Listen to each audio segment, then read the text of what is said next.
before he was a legend, before the galaxy knew his name. He was just a boy in a vineyard, staring up at the stars.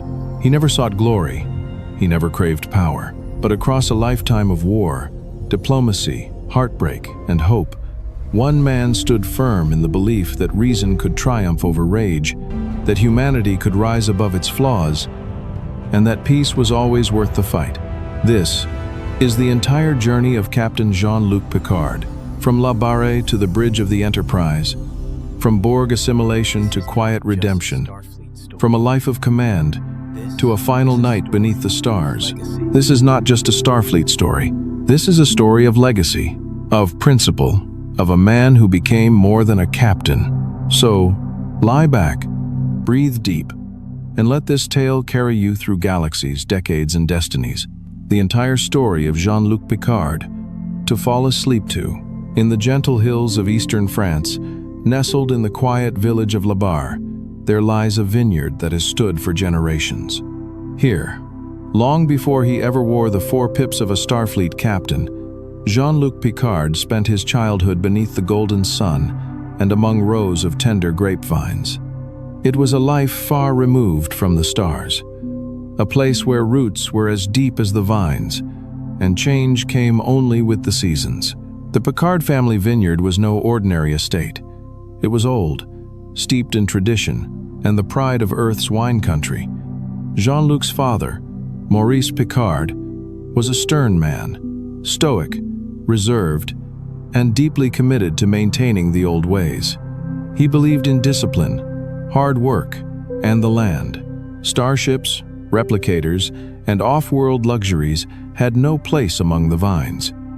In Maurice's eyes, the future had already been written in the soil. Jean-Luc, even as a boy, was different.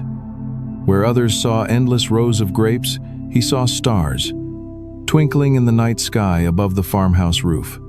While his older brother, Robert, grew into his role as heir to the vineyard, Jean-Luc found himself looking upward, imagining adventures that carried him far beyond Earth. He devoured books about space, explorers, and ancient civilizations.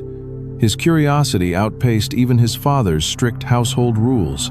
He would sneak out at night, climbing a grassy hill behind the family home with a homemade telescope under his arm. There, under the whispering wind and a quilt of stars, young Jean-Luc would lie for hours, sketching constellations in his notebook, dreaming of alien worlds, distant nebulae, and faraway moons. He wasn't just watching the stars. He was already traveling among them, in his mind. But childhood in Barre was not without challenge. Maurice often saw Jean-Luc's passions as foolish distractions. He demanded the boy learn the family craft: winemaking, pruning, and bottling, all with careful precision. Jean-Luc tried, but his heart simply wasn't in it. The tension between father and son simmered just beneath the surface. Maurice feared that Starfleet would tear his son away forever, and, in time, it did. Jean-Luc's mother, however, offered a gentler influence. She was a lover of literature and music, and from her, Jean-Luc inherited a quieter strength. She encouraged him to think deeply, to reflect, and to find peace in solitude. She would read poetry to him by candlelight, introduce him to classical music, especially the works of Shakespeare and Mozart, and speak to him not just of stars, but of stories. She believed that dreams had a place even in a world of vineyards, and for young Jean-Luc, this love for culture would stay with him for the rest of his life, becoming a pillar of the man he would become. A man who would quote literature even in the depths of space, and find solace in music, even amidst chaos. Barre was a place of contrasts. The work was hard, the hours long, and yet it was also beautiful. There were quiet mornings filled with mist, where the dew clung to vine leaves like tiny diamonds. There were warm afternoons spent walking through fields, and long evenings at the family table with hearty meals, old wine, and stories passed down from one generation to the next. In school, Jean-Luc excelled, especially in history, languages, and ethics. His teachers often remarked on his intelligence and poise, and though he kept to himself, There was something steady and assured about the boy. He was calm under pressure, quiet but commanding. Already, a future captain was forming, though no one yet knew it, not even Jean-Luc himself. It was his encounter with a Starfleet captain that would truly spark the beginning of his journey. One summer day, a visiting officer came to Barre, an old friend of the family's, stopping by for a brief stay on Earth. The man wore a crisp uniform and spoke of the stars with a reverence that made Jean-Luc's heart race. As they walked among the vines, the captain spoke of duty, exploration, and the vast unknown. Jean-Luc listened, wide-eyed, absorbing every word. That evening, Jean-Luc asked his mother what it meant to serve in Starfleet. She smiled, gently tucking a lock of hair behind his ear, and said, "It means standing for something greater than yourself. It means protecting peace, and it means never stopping the search for truth." Those words would stay with him forever. When the time came, Jean-Luc knew what he had to do. He applied to Starfleet Academy in San Francisco against his father's wishes. Maurice argued, pleaded, even threatened to disown him. But Jean-Luc stood firm. He was not rejecting his heritage. He was answering a calling. The stars had always whispered to him, and now he was ready to follow. The day he left Barre, the air was still. Robert stood beside their father, arms folded, silent but not unsympathetic. Jean-Luc, suitcase in hand, paused to look one last time at the vineyard. The rows of vines stretched endlessly, a sea of green under the early morning sky. It was beautiful, but it was no longer home. As the transport shuttle lifted off, he watched the farmhouse grow smaller through the window until it disappeared into the patchwork fields. Barre would always be a part of him, its lessons, its rhythm, its quiet dignity. But his path led elsewhere, into the unknown, into the stars.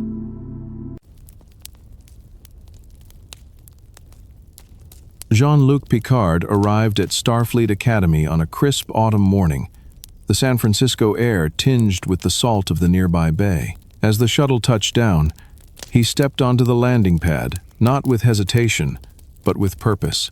The dreams that had stirred under the stars of Barre had finally brought him here, among cadets, officers, and towering institutions of knowledge. It was the beginning of something larger than himself. The academy was a place of discipline, transformation, and endless challenge. In uniform, with neatly combed hair and a determined stride, young Picard quickly distinguished himself as a cadet of rare focus. He wasn't loud or flashy, but there was something commanding in the way he held himself, something steady in his gaze. He wanted to be not just a Starfleet officer, but a great one. His days were filled with lectures on warp theory, starship systems, alien languages, and Federation law. He excelled in diplomacy courses, relished in debates about ethics, and showed a deep understanding of history. But he also pushed himself in tactics, leading simulated missions with precision and calm authority. His professors began to notice, not just his intellect, but the way others gravitated toward his quiet confidence. He made friends, though few and chosen carefully. One was Adira Chen, a fellow cadet who matched his intellect with sharp wit and a philosophical bent. The two would spend long evenings discussing the Prime Directive, the morality of non-interference, and the nature of leadership. Another was Rami Al-Zaman, a bold and spirited engineering cadet who challenged Picard to loosen up and see the lighter side of life. With them, Picard learned the value of perspective and the strength found in collaboration. But it was on the fencing floor that Picard found his true test. He had taken up fencing not only as sport, but as art, a discipline that required balance, precision, and control. It suited him. The foil became an extension of his body, each bout a mental duel as much as a physical one. His regular sparring partner was a Spaniard named Federico Alvarez, known for his flair, speed, and bravado. Their matches were legendary among cadets. Picard's disciplined technique against Alvarez's improvisational fury. One afternoon, in the holodeck training room, the two met for another friendly bout. The simulation was set in an old Earth dueling hall, high windows casting golden light on polished wood. They bowed. The match began. Picard moved methodically, analyzing each of Alvarez's openings, waiting for the perfect moment to strike. Alvarez, grinning, launched a rapid attack, then feinted to the right. Picard countered. Too slow. Alvarez's blade struck his shoulder, and a sharp pain flared through him. The simulation had gone just a bit too far. The injury was worse than it appeared. A torn ligament, the doctors said. He'd need rest, rehabilitation. For the first time at the academy, Picard was sidelined. He hated it. While others drilled in zero gravity or studied advanced tactics, he was confined to physical therapy and medical checkups. His body felt weak. His momentum paused. But the injury taught him something no classroom ever had: how to lead from stillness, how to be patient, how to listen. During his recovery, he mentored younger cadets. He coached fencing, guided holodeck simulations, offered feedback on command decisions. He began to understand leadership not as command, but as service. A leader wasn't the loudest voice in the room, but the calmest when things went wrong. He used the time to read more deeply. History, philosophy, memoirs of legendary captains. He studied not only what they did, but why they did it. He saw patterns, choices made under pressure, moral dilemmas faced in the stars, the cost of compromise. He realized that Starfleet was not just about exploration, it was about responsibility. When he returned to full duty, he was sharper, more measured. He rejoined the fencing team, this time with more humility than pride. He sparred with Alvarez again. This time, he didn't just want to win, he wanted to understand. In the final year at the academy, he led his class in a multi-week simulated mission. Assigned as captain of a crew of cadets, he guided them through a crisis involving a damaged warp core, a first contact situation, and a political standoff with a non-Federation species. His instructors observed silently as he made hard decisions, diffusing conflict, protecting lives, and staying true to Starfleet principles. They said he had the makings of a great officer. At graduation, he stood tall in dress uniform, the golden sun catching the edges of his comm badge. His shoulder had healed, his mind had sharpened, his ambition remained, but now it was guided by clarity, by values forged in pressure and pain. As the ceremony ended and the crowd applauded, Jean-Luc Picard didn't smile in triumph. He closed his eyes and thought of home. The rows of vines back in Barre, the sound of wind through the leaves, and the stars he used to trace with his finger in the night sky. He had left that quiet world behind, but its lessons, its grounding, and its silence stayed with him, and they would carry him into the stars, not as a dreamer, but as a leader. Jean-Luc Picard, now a commissioned ensign, stepped into a future filled with unknowns. But one thing was certain: he was ready.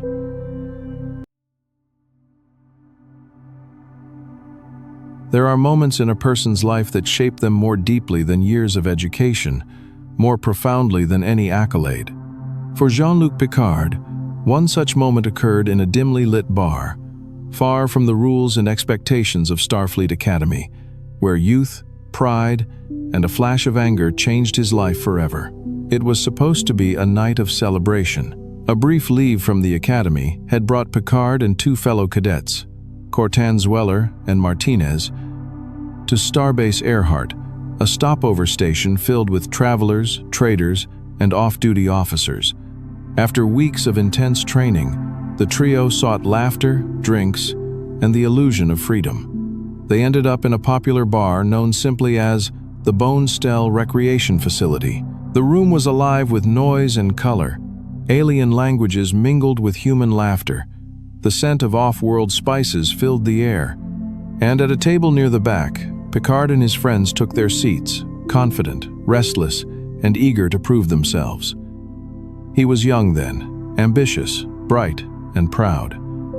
Perhaps too proud. They played a game of Dom Jot, a fast-paced, high-stakes billiards-like sport, popular among spacers. The table was round, the ball volatile, and the atmosphere electric. As they placed their bets and prepared to play, a group of Nausicaans entered the bar. The Nausicaans were tall, broad, and fearsome, known for their aggression and unpredictability. One of them, eyeing the young cadets, approached with a swagger and challenged Picard's group to a game. Sensing an opportunity, Martinez suggested they cheat, to install a magnet beneath the table to control the ball. Picard hesitated, but eventually agreed. Pride and youth spoke louder than ethics that night. They won the game. The Nausicaans, unaware at first, left in defeat, but it didn't end there. One of them returned later, his temper seething, and confronted Picard's group. The cheating was discovered. Words were exchanged. Sharp, prideful, reckless. The Nausicaan insulted Picard. Something crude, something designed to provoke. His friends urged him to let it go, to walk away. But Jean-Luc, proud, burning with adrenaline and wounded ego, refused to back down. A punch was thrown, and in an instant, everything changed. The Nausicaan drew a blade, curved, sharp, and gleaming. Before Picard could react, it drove straight through his back and into his heart. He collapsed to the floor, gasping, eyes wide, the world spinning into darkness. He awoke in a Starfleet medical ward, surrounded by sterile lights and worried faces. The blade had pierced his real heart, damaging it beyond repair. Doctors replaced it with an artificial one, a feat of Federation medicine, but one that left more than just physical scars. For weeks, he recovered in silence. The pain was sharp, but not as sharp as the shame. He had acted recklessly, been driven by pride, and nearly died because of it. Worse, he had let his friends down, embarrassed himself, and proven vulnerable in the most humiliating way. It was a wound to the soul. For many, the experience might have broken them. But Jean-Luc, even in youth, had something within him, an ability to reflect, to learn, and to grow. He didn't bury the incident. He didn't make excuses. He faced it. He began to understand that pride, while natural, could be dangerous. That leadership was not about always being right, or strong, or fearless, but about knowing when to step back, when to swallow one's ego, and when to choose peace over confrontation. That single moment, lying on the barroom floor, his life fading, became a defining point in Picard's journey. He would speak of it rarely, but when he did, it was with clarity and humility. Years later, when given the chance to change his past, to undo the choices that led to that fateful stabbing, he declined. He realized that without that incident, he might never have become the man he was. It had humbled him. It had taught him the limits of arrogance, the consequences of impulsiveness, and the value of restraint. He once said, "There are many parts of my youth that I'm not proud of. There were loose threads, untidy parts of myself that I wanted to cut away. But if I had removed them, I wouldn't be the same." The artificial heart became more than a medical implant. It became a reminder. Every beat echoed a lesson, that strength lies not in domination, but in discipline, not in bravado, but in wisdom. And so, when he returned to Starfleet, he was changed. Not in body alone, but in spirit. He moved through the halls of the Academy with a new kind of gravity. Not somber, but sure.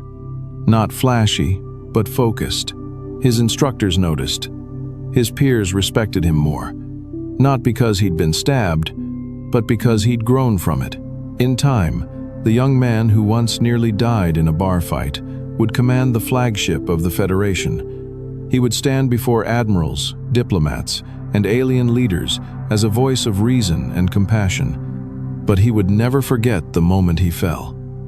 And in that memory, he would find strength. A scar can mark the end of something.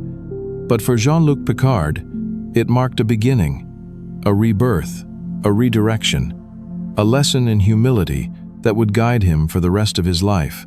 And so, in the quiet hours of night, as he sat alone in his quarters years later, perhaps aboard the Enterprise, perhaps under a star he once dreamed of as a boy, he would place a hand gently over his chest, not in regret, but in remembrance. For even the greatest captains are shaped not only by their victories, but by their failures, especially the ones that nearly cost them everything.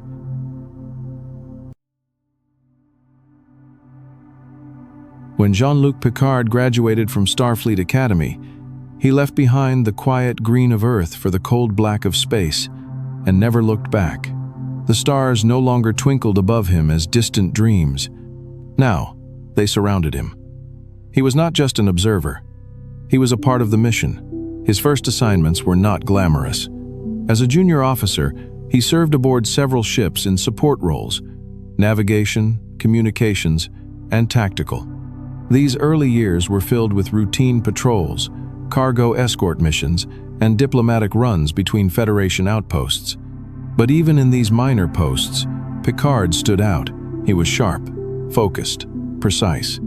He didn't waste words or seek attention. He studied every detail of his duties and learned every nuance of command from the officers above him. And when he spoke, it was with purpose.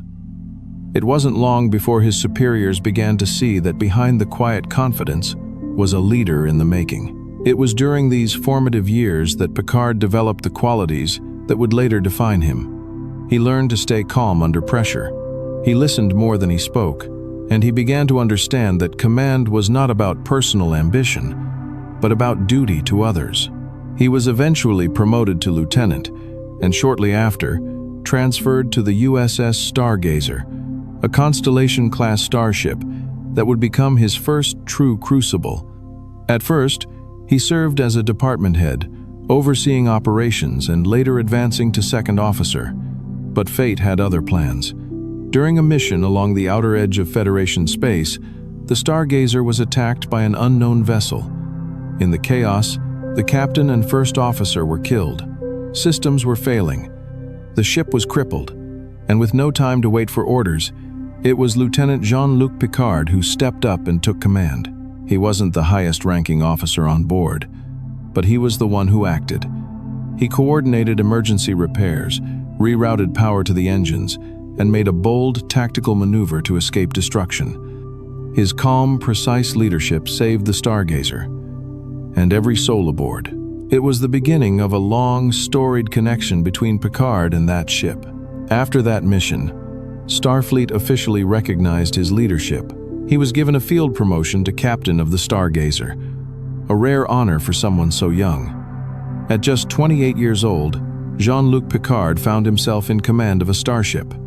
And not just any starship, but one damaged, understaffed, and operating in the fringe of Federation territory. He accepted the challenge without hesitation. In the years that followed, Captain Picard shaped the Stargazer into one of the most efficient and capable ships in the fleet. It wasn't the newest, nor the most powerful, but under his command, it became respected. His leadership style was already taking form. He held himself to the highest standards and expected the same from his crew. He believed in discipline, but not rigidity. He encouraged debate on the bridge. He respected the views of his officers, even when he disagreed. He believed a captain was not above his crew, but part of it. And yet, he never forgot the weight of command. When mistakes were made, he took responsibility. When lives were lost, he bore the grief privately. He understood what it meant to sit in the center seat, to have the final word, the final decision, and to live with it. During this time, Picard also demonstrated the tactical brilliance that would earn him a reputation throughout Starfleet. He studied the movements of hostile species. He analyzed ship weaknesses and developed battle simulations, but he never sought conflict. He saw violence as failure, not of courage, but of diplomacy. That said, when diplomacy failed, he acted decisively. One of his most notable encounters came during what would later be called the Battle of Maxia. The Stargazer was patrolling near an uncharted sector when it was suddenly ambushed by a Ferengi ship, a species barely known to the Federation at the time. Outgunned and caught off guard, Picard devised a last-second maneuver. He programmed a short-range warp burst to confuse the enemy's sensors, causing the Stargazer to appear in two places at once. While the Ferengi fired blindly, Picard outflanked and destroyed the attacker. This tactic, later studied at the Academy, became known as the Picard maneuver. Though the battle was technically a victory, it haunted him. He hated taking lives, even in self-defense. He wrote detailed logs. He submitted himself to review. But the Federation ultimately cleared him, praising his brilliance and calm under fire. Still, he didn't celebrate. That, too, was part of who he was becoming. A man who could win a fight, but would never revel in it. The Stargazer years shaped Jean-Luc Picard into the captain he would one day be. He led with a blend of logic and empathy, of resolve and restraint. He forged deep connections with his crew and earned their loyalty not through fear, but through integrity. And though the ship itself would one day be lost, drifting for years before being found again, it remained a symbol for him and for others of what a starship could become under steady hands and a clear mind. Jean-Luc Picard did not become a great captain all at once. He was not born in command.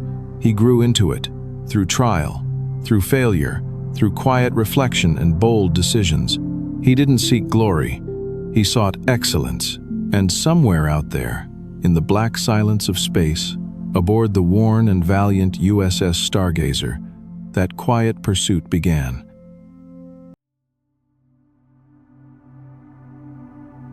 There are moments in a starship captain's life when everything moves in an instant, when instinct, experience, and resolve must converge into a single decision. For Captain Jean-Luc Picard, one of those moments came near the edge of known space, in a star system barely charted, and in the face of an enemy barely understood. It would become known as the Battle of Maxia. At the time, the USS Stargazer was patrolling a remote sector when it detected an unknown vessel on approach. No communications, no diplomatic overtures. The ship, fast, aggressive, and unfamiliar, opened fire without warning. Shields dropped, systems buckled. Several crew members were injured within seconds. Picard had never seen a ship like it before. Only later would the Federation identify the attackers as Ferengi, a race then considered mysterious, even mythological. But in that moment, names didn't matter. The Stargazer was under attack. Survival was all that remained. Picard quickly assessed the situation. The enemy vessel was agile, smaller but more maneuverable. The Stargazer, older and damaged, couldn't withstand another full assault. His crew was panicking. The bridge, filled with alarms and smoke, and time was running out. Then, he acted. He ordered a bold, untested tactic. The plan was to overload the warp engines for a short burst, moving the Stargazer a fraction of a second ahead, faster than the enemy's sensors could track. It would create the illusion of the Stargazer being in two places at once. While the Ferengi ship locked onto the false image, Picard would strike from the real location. The maneuver worked. The Ferengi fired at the Phantom, and the Stargazer, battered, nearly crippled, fired a concentrated phaser, burst directly into their engines. The enemy ship exploded. The crew survived. The ship survived. And for a brief moment, there was silence. The Picard maneuver, as it would later be called, became legendary in tactical circles, bold, precise, and brilliant. But Picard didn't feel victorious. The wreckage of the Ferengi vessel drifted silently through space, a reminder of the lives lost. He didn't know their names. He didn't know why they attacked. But he knew one thing. He had taken lives. He gave the order to abandon the Stargazer shortly after. The ship was too damaged to continue. Escape pods were launched. Starfleet recovered the crew days later, drifting on the edge of Federation territory. Though hailed as a hero by many, Picard remained quiet, reserved, thoughtful, and then came the inquiry. Back at Starfleet Command, a formal review board was assembled. Though the loss of the Stargazer was unavoidable, and the tactical maneuver had saved dozens of lives, the destruction of an unidentified alien vessel required investigation. Picard was brought before a court-martial tribunal, not as a suspect, but as a commander who needed to account for his decisions. It wasn't the first time he had faced hard questions, but it was the most serious yet. The hearing room was austere, no bright lights, just 3 admirals seated behind a long desk, and Jean-Luc Picard, standing in full dress uniform, calm, composed, alone. They questioned his actions. Why did he choose to engage rather than retreat? Why didn't he try harder to establish contact? Could a more measured response have preserved both crews? Picard answered each question with quiet precision. He explained the split-second timeline. He described the damage to his systems, the absence of any warning or communication. He acknowledged the gravity of what had happened, but stood by his choice. His duty, he said, was to protect his crew. And in that moment, with all other options exhausted, he did what he believed was right. But he did not defend his actions with pride. He showed no bravado. He spoke instead with the weight of responsibility. Because for Picard, leadership was not about avoiding blame, it was about owning it. The tribunal cleared him of wrongdoing. There were no charges, no black marks. But Picard left the courtroom changed. Not by guilt, but by the reminder that command was a lonely place. That the consequences of a single order, issued in the space of a heartbeat, could echo for a lifetime. In the months that followed, Picard took time away from frontline duty. He traveled, taught guest lectures at the Academy, and reviewed reports on first contact protocols. He studied the Ferengi in depth, learning their culture, their economy, their motivations. He would not be caught off guard again. Not by misunderstanding, not by ignorance. Eventually, he returned to active duty. Promotions came, new ships, greater responsibilities. But the shadow of Maxia stayed with him, not as a source of shame, but as a compass. A reminder, it taught him that tactical brilliance without wisdom can become recklessness, that courage must be guided by knowledge, not ego, and that sometimes, the hardest part of command is knowing that even when you do everything right, people can still die. In years to come, others would praise the Picard maneuver as genius. Academy students would study it. Starfleet tacticians would replicate it. But Picard himself never celebrated it, because he knew what it had cost. And he had learned something far more valuable than any medal. That good decisions do not always feel good, and that leadership isn't about being perfect, it's about being accountable. When he finally returned to space, older and wiser, he carried the memory of Maxia like a stone in his pocket. Quiet, unspoken, but always there. Because some lessons are never fully learned, only remembered.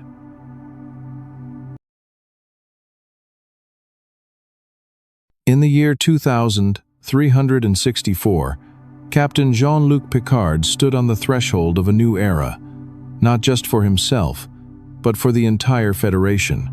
After years of steady service, tactical command, and philosophical growth, he was entrusted with one of Starfleet's most prestigious assignments, the USS Enterprise, NCC 1000-701D. The name carried legacy. It had once belonged to legends, Kirk, Spock, McCoy, and now it would be Picard's to command. But this ship was something entirely new. A Galaxy-class starship, the largest and most advanced of its kind. A floating city in space, home to more than 1,000 people, officers, scientists, civilians, even families. And at its helm, Jean-Luc Picard. The moment he first stepped onto the bridge was quiet, deliberate. The room hummed with the sound of readiness. Clean design, beige consoles, and calm lighting made it feel less like a warship and more like a sanctuary of thought, of reason. This would not be a vessel of conquest, but one of exploration. Picard approached the captain's chair slowly, resting a hand on its back, taking a moment before sitting. That gesture, the pause before leadership, would become part of who he was. A man who did not take the weight of command lightly. One of his first responsibilities was assembling and understanding his senior staff. Each would play a vital role in the Enterprise's mission and in shaping the tone of his command. First came Commander William Riker, his newly assigned first officer. Confident, young, and bold, Riker represented a younger generation of Starfleet, willing to push boundaries and challenge the norm.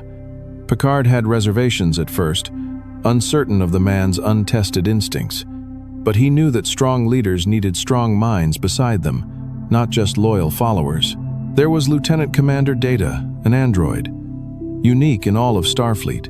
With a thirst for humanity, a mind beyond measure, and no emotions, Data fascinated Picard. He saw in him not just a curiosity, but a reflection of Starfleet's core values: growth, discovery, and tolerance. Lieutenant Worf, a Klingon raised by humans, served at Tactical. His presence on the bridge was a statement of Federation unity and a challenge to prejudice. Picard recognized the tension within him: honor and loyalty, battling identity and history. Dr. Beverly Crusher, the ship's chief medical officer, brought compassion and calm. Their relationship was touched by the past. Her late husband, Jack Crusher, had once served under Picard's command. The captain carried the weight of that loss quietly, with reverence and care for Beverly and her son, Wesley. Counselor Deanna Troi, half Betazoid, offered empathy and insight. Her ability to sense emotion made her not just an advisor but a mirror. She helped Picard navigate not only diplomatic tension, but the complexities of human and alien behavior. And then there was Chief Engineer Geordi LaForge, whose visor allowed him to see what others could not. Quietly brilliant, deeply kind, Geordi symbolized what Starfleet was truly about: innovation and inclusion. With his crew assembled, Picard turned his attention to the Enterprise's maiden voyage, a mission to Farpoint Station, where they were to assess a new outpost for Federation use. But the voyage did not begin as planned. Their journey was suddenly and unceremoniously interrupted by a powerful, godlike being. He appeared on the bridge without warning, clad in robes from Earth's past, and wielding the power to freeze time, shift reality, and judge humanity as he saw fit. He declared that the human race was dangerous, reckless, and unworthy of exploring the stars. He put Picard and all of humanity on trial. It was a dramatic beginning to a command already burdened by expectation. But Picard did not shrink from it. He stood firm, challenged Q's arrogance, and insisted that humanity should not be judged by its past, but by what it chooses to become. Q forced the crew into a simulated courtroom from Earth's savage history, where chaos and cruelty reigned. There, Picard defended not just himself, but the ideals of the Federation: peace, growth, learning. He did so with calm conviction, even under threat of annihilation. In the end, Q withdrew, but not without a warning. Humanity would be tested, observed, judged again. But Picard had already proven something vital in that encounter: that he would not be intimidated, even by omnipotence. That diplomacy was not weakness, and that principle could hold its ground against power. The mission to Farpoint continued. There, the crew encountered a mystery. An alien structure, not what it seemed. The base was alive, a being imprisoned and forced to serve. Again, Picard showed his dedication to justice. He freed the creature, exposed its captors, and brokered peace not through force, but understanding. In a single journey, the tone for the Enterprise D had been set. This was to be a ship not of war, but of wonder. A vessel that would carry Picard and his crew to the edges of space, the limits of understanding, and the depths of themselves. As the ship moved forward under warp, Picard settled into his command. The captain's chair was no longer unfamiliar. It fit him now, not just physically, but philosophically. He was no longer the ambitious youth seeking a place in the stars. He was the man guiding others through them. And so, with his crew behind him and the stars before him, Captain Jean-Luc Picard began his most enduring voyage, not just through space, but through character, conviction, and legacy. The Enterprise D was more than a starship. It was a new frontier, and he was ready.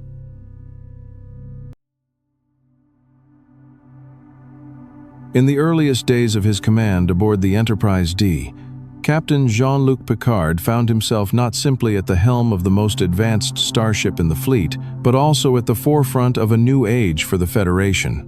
The first 2 seasons of the Enterprise's journey through space were filled with discovery and peril, mystery and learning. And at the center of it all stood Picard, unshaken, measured, and resolute. He was a man shaped by his past, now entrusted with safeguarding the future. As Season 1 began, the crew of the Enterprise faced challenge after challenge, many of them unfamiliar and strange. The galaxy was changing, and Starfleet, ever guided by diplomacy and exploration, found itself tested on every frontier. Early on, Picard made it clear, this would not be a ship of brash impulse. He was not a man of rash decisions or cowboy diplomacy. Unlike some of his predecessors, he favored caution and contemplation.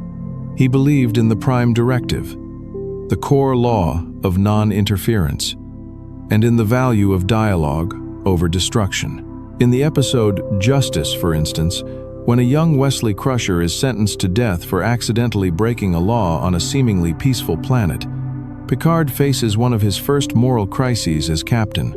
He's forced to weigh respect for local customs against Federation values of justice and mercy. Rather than allow a boy to die in the name of principle, he challenges the local leaders, firmly yet respectfully, and extracts Wesley through reasoned negotiation. The moment defines him. Not because he defies the law, but because he challenges the rigidity of law with humanity. Picard's reputation as a philosopher captain began to take shape here. He wasn't content with solving problems through force. He sought understanding, a theme that would become the backbone of his leadership. He often delegated trust, too. When the crew encountered new life forms or unfamiliar species, Picard listened first, to his officers, to his crew, and to his own principles. It wasn't uncommon to see him sitting with Data, exploring a logical dilemma, or consulting Troy, seeking insight into cultural nuance. That openness was evident during the episode The Big Goodbye, in which a holodeck malfunction traps Picard and others inside a 1940s detective program. While others panic, he leans into the story, treats the simulated characters with dignity, and solves the situation, not with violence, but by playing the part, understanding the narrative, and respecting the life inside fiction. Even in simulation, he could not set aside his instinct to empathize. One of the earliest tests of diplomacy came in The Last Outpost, where Starfleet has its first formal encounter with the Ferengi, a species Picard had previously met in a much different context. Now, he sought not combat, but communication. He opened talks, even while stranded in a power-draining trap. Picard took what once was an enemy and turned them into a puzzle to understand. As Season 1 progressed, the challenges grew stranger. The crew encountered beings of immense power, from the ancient alien known as Nagilum, who wished to experiment on them, to the energy-based life form in Lonely Among Us. Through each encounter, Picard remained unwavering. His method was not reaction, but reflection. He was unafraid to pause, to think, to ask the harder question, what is the right thing to do? In Season 2, the stories deepened, and so did Picard. One of his most defining moments came in Measure of a Man. When Starfleet orders that Data be dismantled for study, a courtroom drama unfolds. The question, is Data Starfleet property or a sentient being with rights? Picard steps forward, not just as Data's commanding officer, but as his advocate. In one of his most memorable speeches, he defends not only Data's autonomy, but the very spirit of Starfleet ethics.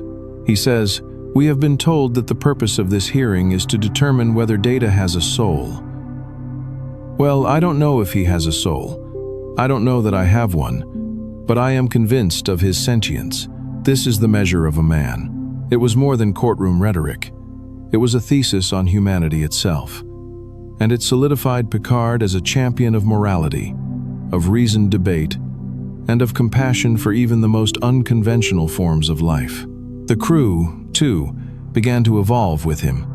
Where once there had been formality, there now grew a quiet respect, a familial connection. Commander Riker, originally hesitant to embrace Picard's more reserved approach, began to mirror it, learning restraint and diplomacy in his own command style. Worf, the Klingon security chief, came to understand that strength could be expressed not just through combat, but through loyalty and discipline. Even Wesley Crusher, under Picard's reluctant mentorship, began to mature. There were light-hearted moments as well. Elementary Dear Data, for example, in which a holodeck program takes on life, and Picard delights in the cleverness of the solution. Even in play, he observed the philosophical implications of creation, imagination, and consequence. Not all encounters were as pleasant. Q, Who, an episode that marked the end of Season 2, brought Q back into Picard's path.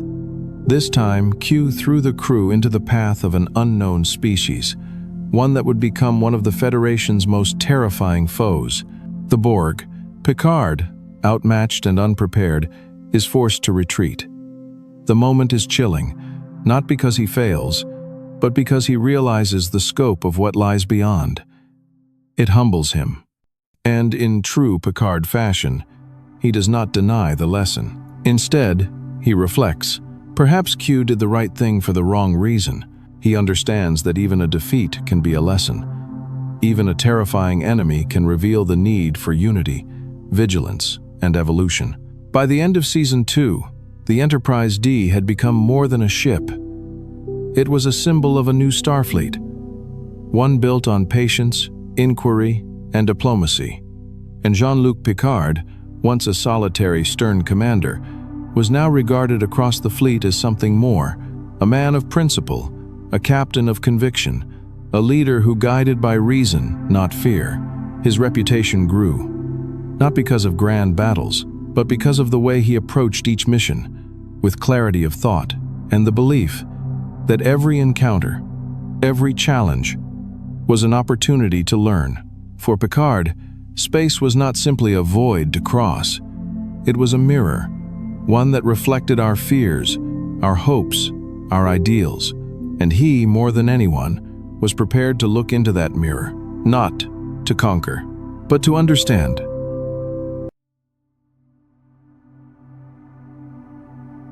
There are moments in history when a single life becomes the battleground for something much greater, when identity, will, and humanity itself are tested beyond breaking. For Captain Jean-Luc Picard, that moment came with the arrival of an enemy unlike any the Federation had ever faced.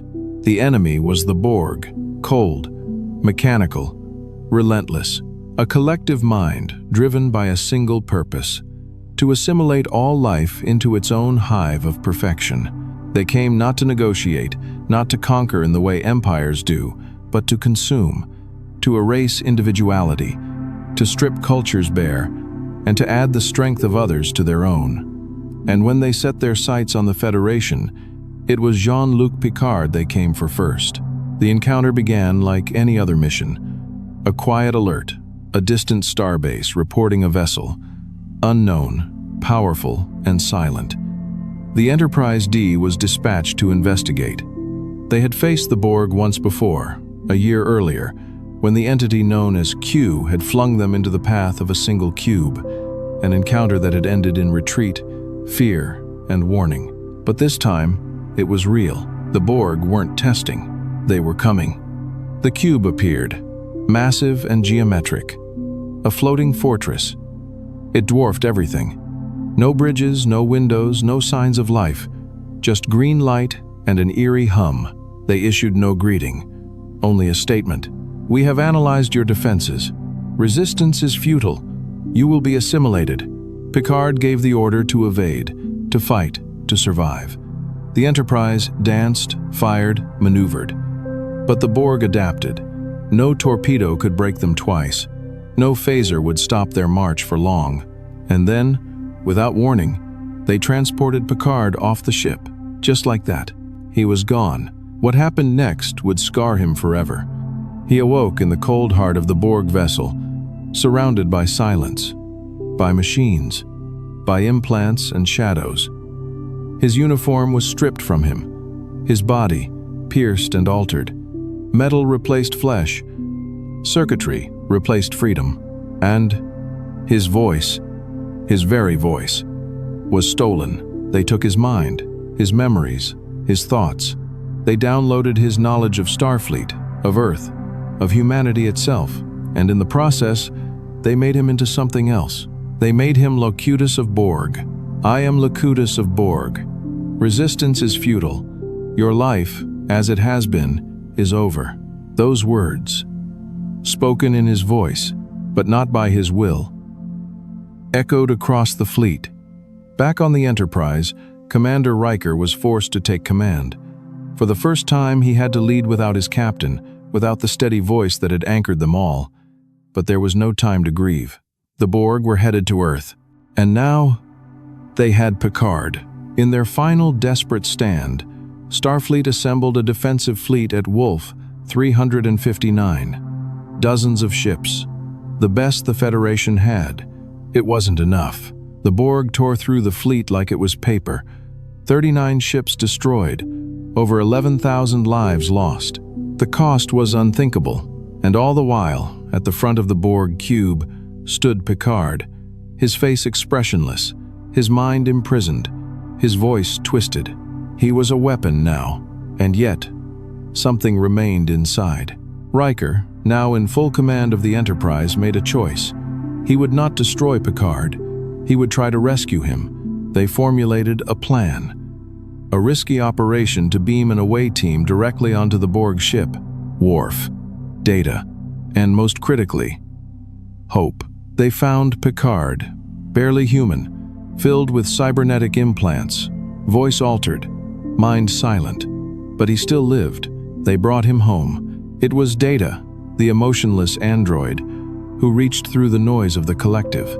He discovered a single vulnerable thread in the Borg systems, one that Picard, deep inside, could still access.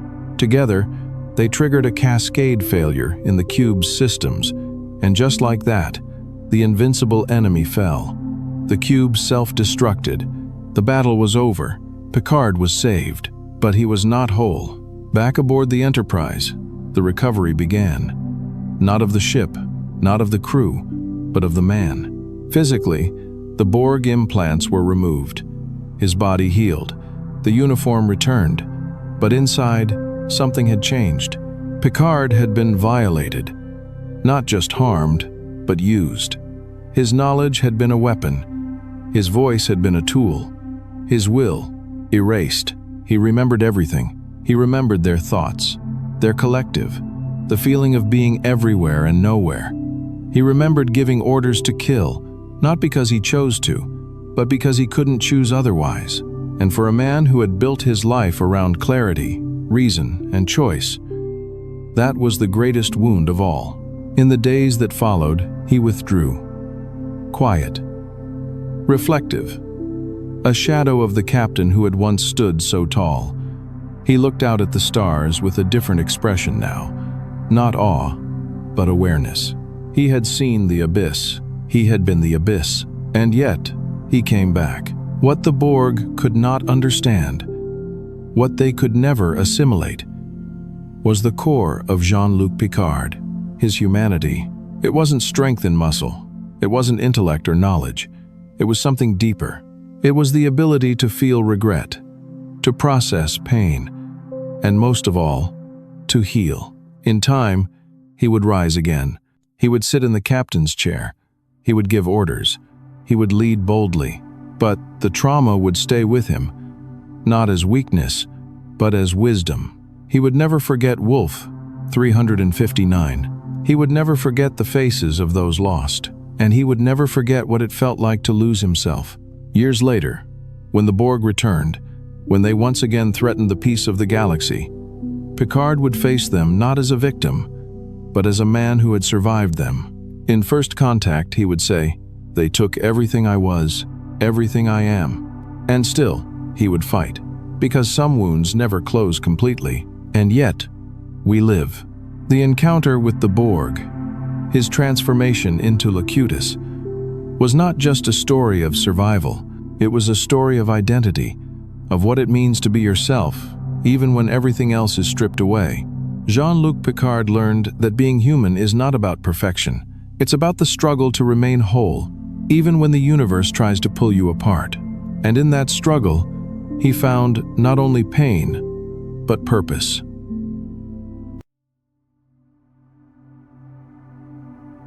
After the battle with the Borg, after the rescue, the aftermath, and the return to duty, Captain Jean-Luc Picard found himself adrift, not in space, but in himself. He had come back to the Enterprise, to his crew, to his command. His uniform was pressed, his orders were clear, his body healed, but his soul was not. Behind his composed expression, something was broken.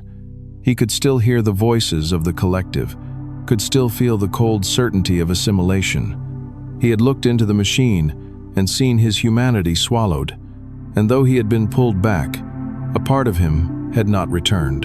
And so, he did something he had not done in decades. He went home, to Barre, France, to the vineyard where he was born, to the brother he had not spoken to in years. The Picard family vineyard lay, as it always had, beneath wide skies and rolling hills. The vines ran in neat rows, their leaves rustling gently in the wind. The stone farmhouse stood tall and silent. The land had changed little, while the man returning to it had changed entirely. He was no longer the proud cadet who had left Barre full of dreams. He was no longer the rising officer who sought stars over soil. He was a man who had seen too much, and he had come not for answers, but perhaps for something simpler. Peace. Waiting at the door was Robert, Jean-Luc's older brother, a man of the earth, bound to the vineyard by heritage, duty, and a quiet resentment. He had always stayed, always worked the land, while Jean-Luc had left, to chase ideals, to explore the stars, to command ships that bore names instead of vines. Their reunion was not warm. Robert greeted him with a skeptical eye and a firm handshake. No hug. He asked no questions about the Borg, about the war, about the things he couldn't understand. Instead, he challenged Jean-Luc with chores, conversation, and confrontation. At first, the visit was awkward. Jean-Luc walked the vineyard like a stranger. The house, once so familiar, now felt smaller, the air heavier.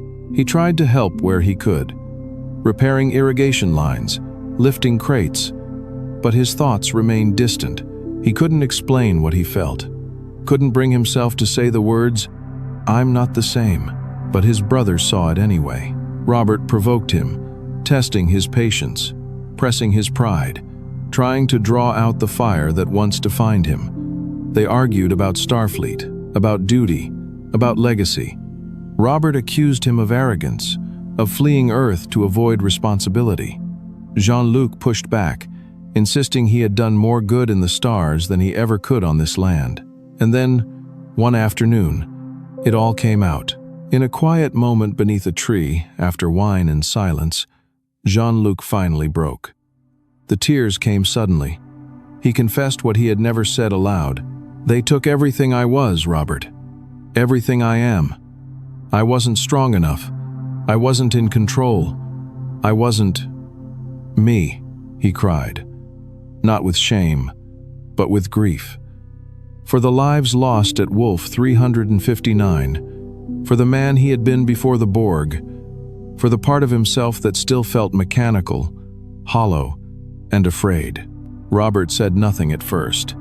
Then, slowly, he sat beside his brother, placing a hand on his shoulder, not in judgment, but in understanding. For the first time in decades, there was no rivalry between them, only brotherhood. In the days that followed, something shifted. Jean-Luc began to reconnect with the land. He woke early with the workers. He helped press the grapes, walked the rows with a basket over his shoulder.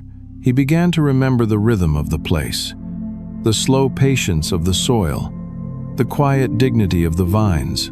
He spent time with Renee, Robert's young son, wide-eyed, curious, full of wonder about the stars. Jean-Luc told him stories about starships and aliens, about distant moons and nebulae. And in Renee's laughter, he saw something healing, a future not yet shaped by fear.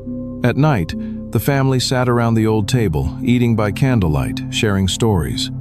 The arguments faded, the wine flowed freely, and Jean-Luc began to feel something he hadn't felt in a long time. Human. Barre was not a place of grand adventure or high diplomacy.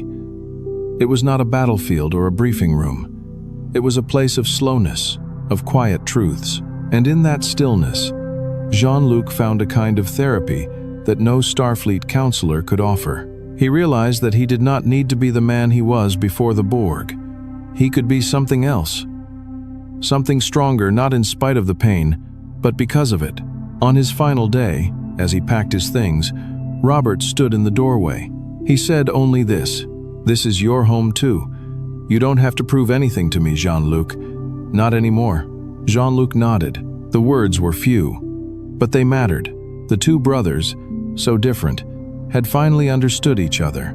As Jean-Luc walked through the vineyard one last time, he paused beneath a vine heavy with grapes. He reached out, touched a leaf, and smiled. He knew now that he had never truly escaped Barre. It had always been inside him. The discipline, the patience, the stubbornness. Even among the stars, he had carried the vineyard with him. And now, it had given him something back. Healing. When he returned to the Enterprise, his crew noticed the change. He was not louder, not more animated, but there was a stillness in his eyes, a depth. The burden had not vanished, but it had been named, faced, and understood. The scars remained, but they no longer ruled him.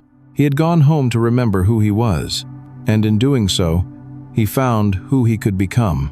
Years later, in his final chapter, when he once again stood in those same fields, older, slower, but still watchful, he would reflect on this visit not as a break from duty, but as a return to the roots of everything that made him the man, the captain, the leader.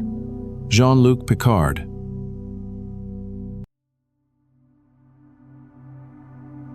The stars are filled with light and wonder. But for Captain Jean-Luc Picard, the most difficult journeys were not always through space, but through principle. Commanding the Enterprise D, he was more than a tactician or diplomat.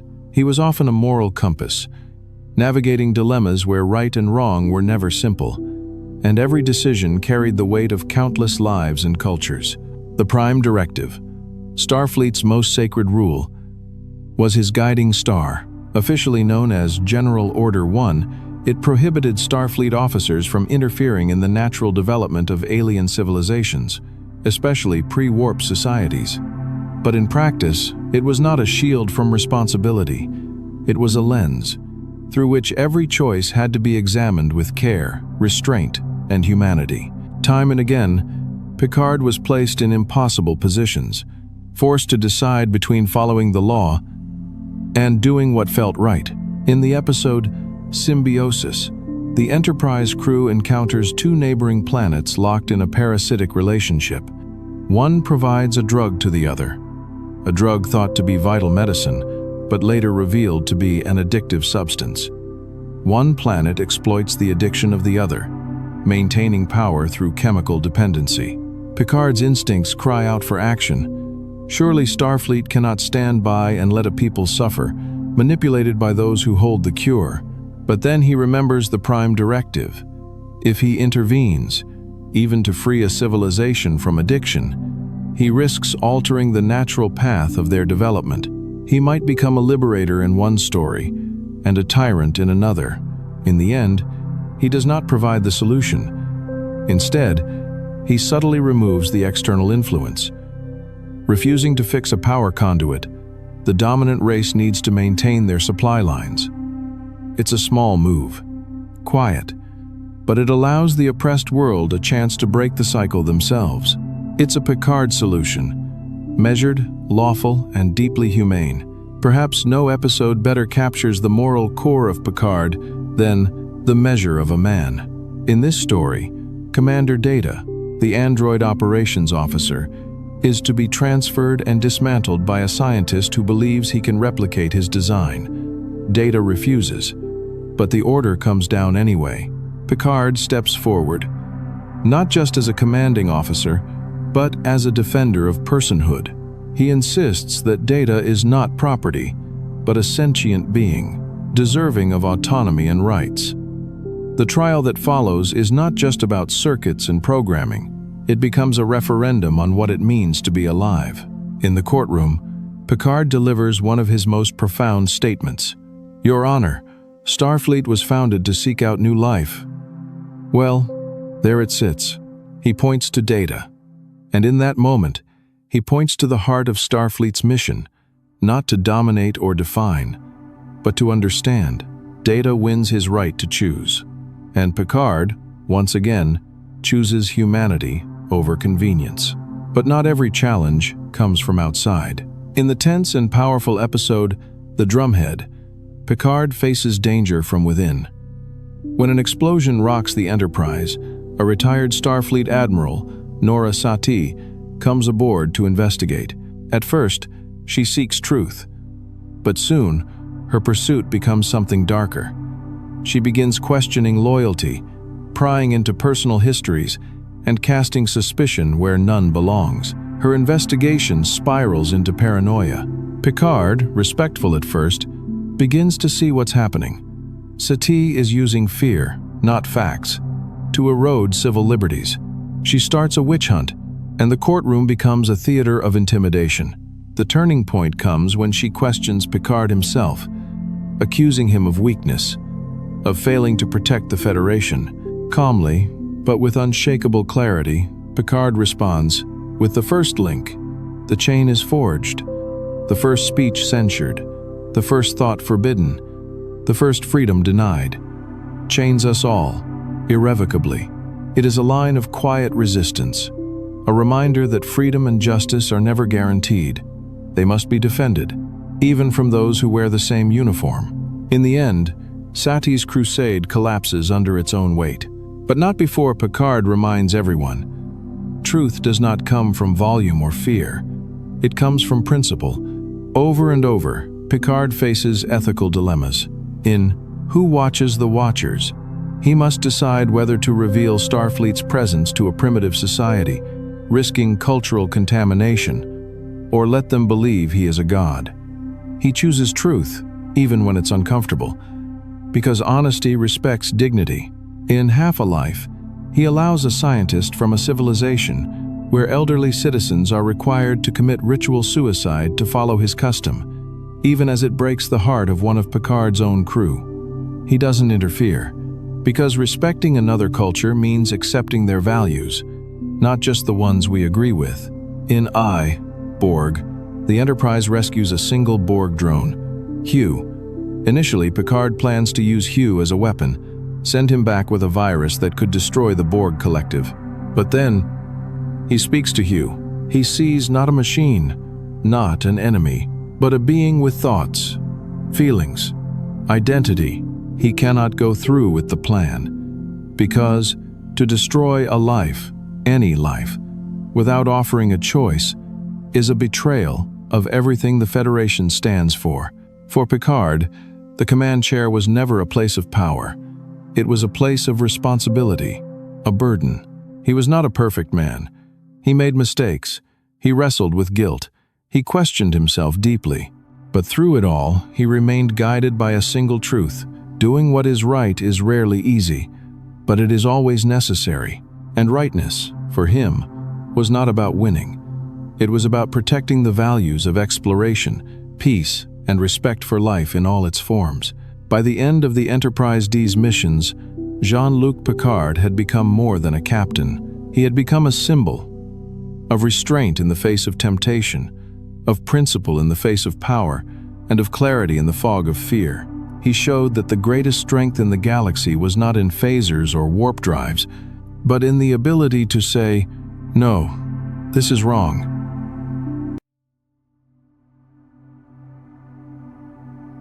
It began as a simple anomaly. The Enterprise D had encountered countless strange phenomena in its time. But on this day, drifting silently through the vacuum of space, came a small, unassuming probe. No warnings, no threats. Just a quiet signal, targeted directly at Captain Jean-Luc Picard. He had barely acknowledged its presence before it struck him with a beam of light, and in an instant, everything changed. Picard collapsed on the bridge. His crew rushed to his side, voices calling out, but he couldn't hear them, because, in his mind, he was somewhere else. He awoke not in sickbay, not aboard his starship, but in a quiet village, under a bright sun. The people called him Kamen. They said he'd been ill, that he was a scientist, that he had always lived there.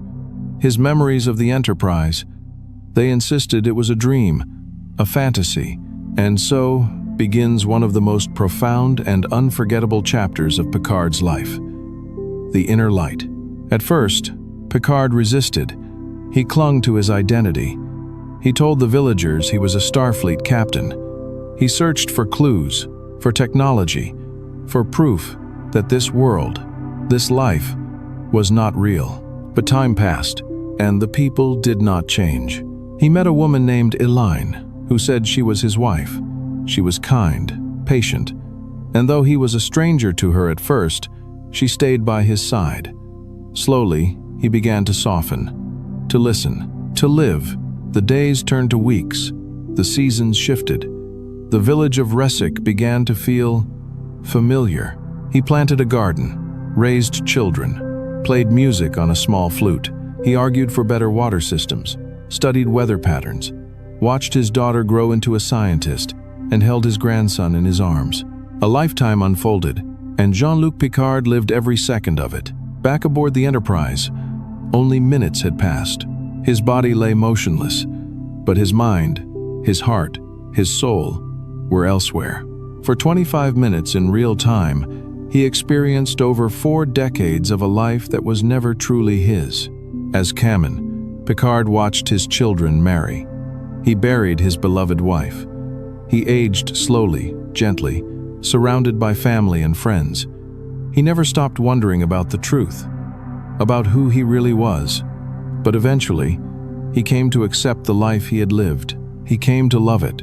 And then, as he stood in the square of his village one final time, the truth was revealed.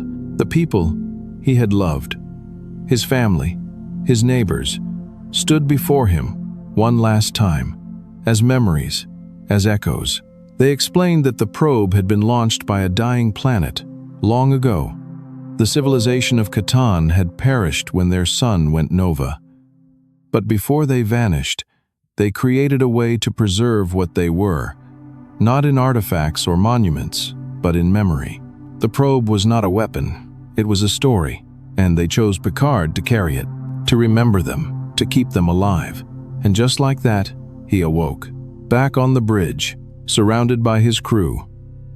Only 25 minutes had passed, but to him, an entire life had unfolded. He sat in stunned silence. The memories were still there, raw, vivid, aching. He remembered the weight of his daughter in his arms, the laughter of his grandchildren, the taste of fruit grown in his backyard. He remembered Elaine, he remembered the planet, and though it was gone, he could still feel its wind, its sun, its sorrow. The experience didn't fade. It lingered. It stayed. In the quiet of his quarters, after the mission had ended, Picard sat alone. The probe had left behind a single object, the small Resican flute he had learned to play as Kamen. He lifted it to his lips and played. The melody was soft, slow, aching with memory. It was not just music, it was a lifetime. It was a wife, a family, a home. It was a world that no longer existed, kept alive in the hands of a man who had once believed himself only a starship captain. The impact of the inner light went far beyond a single episode or a single mission. It revealed something deeply human inside Picard, a part not forged by Starfleet or shaped by duty, a part that was simply alive. He had always been intellectual, composed, focused on protocol and principle. But after Catan, he carried a different kind of wisdom, a quiet sorrow, a deeper empathy.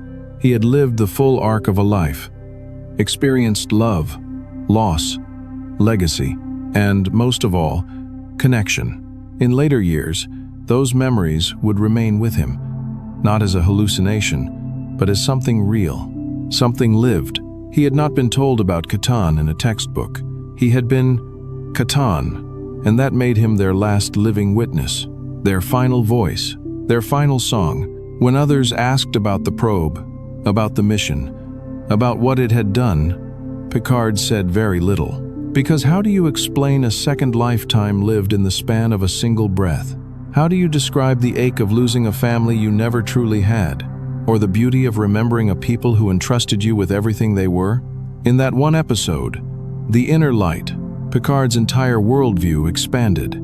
He came to understand that not every mission was about logic or diplomacy. Some were about feeling, about memory, about grief, about art, about the soul. The flute remained with him. It would appear again, and every time he played it, he was not just recalling a tune, he was speaking their name, Catan, remembered, through him. In the infinite stars, where planets rise and fall, where civilizations are born and lost, perhaps the greatest legacy is not technology or territory, it is memory.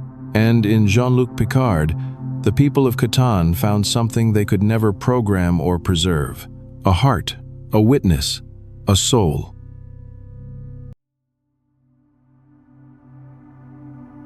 Captain Jean-Luc Picard had faced the Borg before. He had heard their cold declarations, felt their assimilation probes, fought to regain his identity after becoming Locutus. And though he returned to duty, to the Enterprise, and to his crew, he was never truly the same. Some wounds heal on the surface. Others stay buried, quiet, hidden, until they return. And when they did, they came not with a whisper, but with a war. The Borg launched a full-scale assault on Earth. A single cube approached, unstoppable, driven by the voice of the collective, calculated, merciless, perfect. Picard was given command of the newly commissioned Enterprise E, a sleek, sovereign-class vessel with more power and capability than its predecessor. But Starfleet Command, fearing his personal history with the Borg, ordered him to remain away from the battle. They were concerned he might act emotionally. What they didn't understand was that he already was. When the battle began, the fleet struggled. Vessels were destroyed. Lives were lost. But Picard, monitoring from afar, heard the collective again, not through comms, not through data streams, in his mind. A haunting signal, a call, the remnants of his connection to the hive, buried deep within him, now reawakened. He knew what the Borg were thinking. He felt their strategy, and with that knowledge, he took a risk. He defied orders and led the Enterprise into the heart of the battle. He issued a single command: target the following coordinates. The cube was destroyed, but as it died, it launched a temporal vortex, a rip in time, aimed back at the 21st century, back to a pivotal moment in human history, first contact. The moment when humanity first met aliens, when Zephram Cochrane launched Earth's first warp-capable ship, drawing the attention of the Vulcans and setting in motion everything that would become the Federation. The Borg intended to prevent it, to alter time, to make Earth easy prey. Picard and his crew followed the Borg into the past. What they found was chilling. The Borg were already aboard the Enterprise. They had begun to assimilate the ship, deck by deck, system by system. It was happening again. The nightmare wasn't over. For Picard, it wasn't just another mission. It was personal. Deep within him, a storm raged. Old trauma, fresh anger. He had survived the Borg once, but now he would destroy them. No diplomacy, no negotiation. This time, it was war. The fight became twofold. On the planet below, Commander Riker and his team helped Zephram Cochrane prepare for his historic flight, a flight that had to happen if the future were to survive. Meanwhile, on the ship, Picard faced his demons. The Borg spread fast. Assimilation crews transformed corridors into cold, mechanical halls. Crew members were taken, and some lost forever. He met Lily Sloan, a 21st century engineer who became his unlikely confidant. She challenged him in a way few had. When she saw his rage, his thirst for vengeance, she confronted him. "You're no better than the Borg. You've got all the same arguments. Destroying your own ship."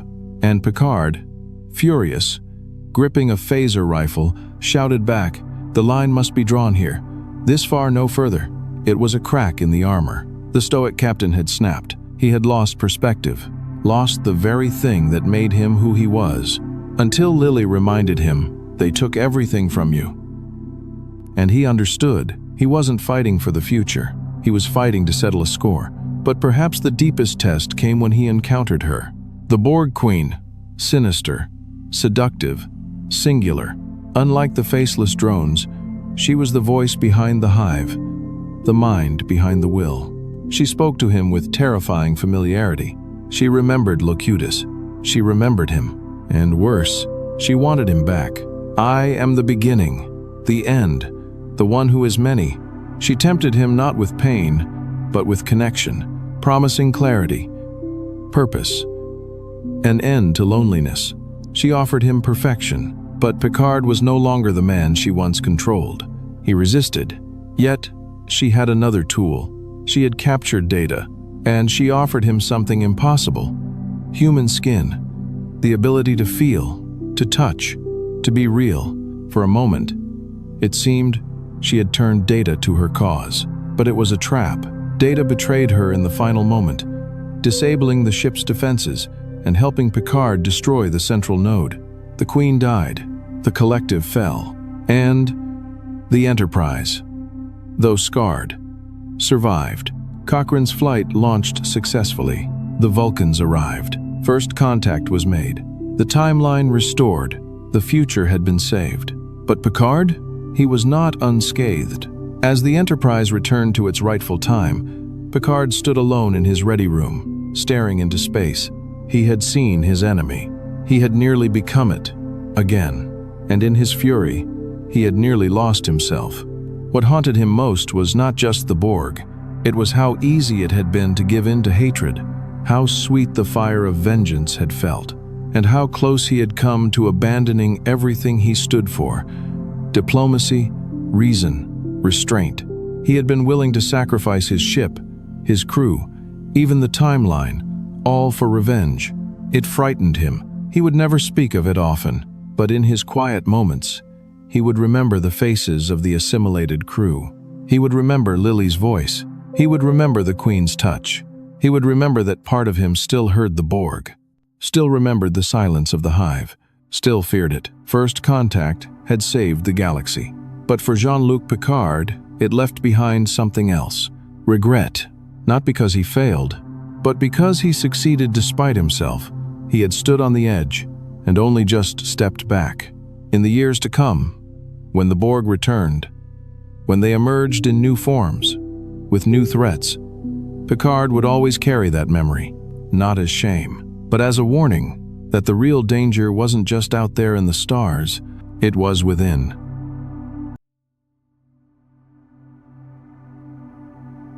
Every journey, no matter how vast, must eventually come to an end. For Captain Jean-Luc Picard and the crew of the Enterprise D, the final mission was not a battle, not a farewell party, not even a catastrophic loss. It was something far more profound, a test of time itself, a test of Picard's growth, his convictions, and the lessons learned over 7 seasons of exploration, diplomacy, tragedy, and triumph.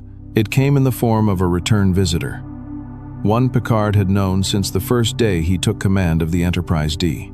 The enigmatic, mischievous, all-powerful being known as Q. It began with a simple twist. Picard, without warning, found himself in 3 different time periods. The present day, the very first day he took command of the Enterprise, and nearly 25 years into the future. A puzzle had begun. Not a physical threat, but a temporal anomaly that spanned the timeline of his entire life aboard the Enterprise. Q appeared once again, claiming that the trial of humanity, the one he began years ago, was never over. "The trial never ended, Captain. You just thought it did." Picard, confused but undeterred, began to piece together the mystery. In the future, he was older, retired, slower, and battling a degenerative brain disorder. In the past, he was uncertain, still learning his crew, still finding his voice. And in the present, he was the man we knew, steady, wise, and quietly fierce. He slipped between these timelines without warning, forced to act in each, solving a riddle that threatened to unravel not just his life, but the very existence of humanity. The anomaly was growing, collapsing time and space, beginning at the heart of the Devron system. In the future, it had grown massive. In the past, it had not yet begun.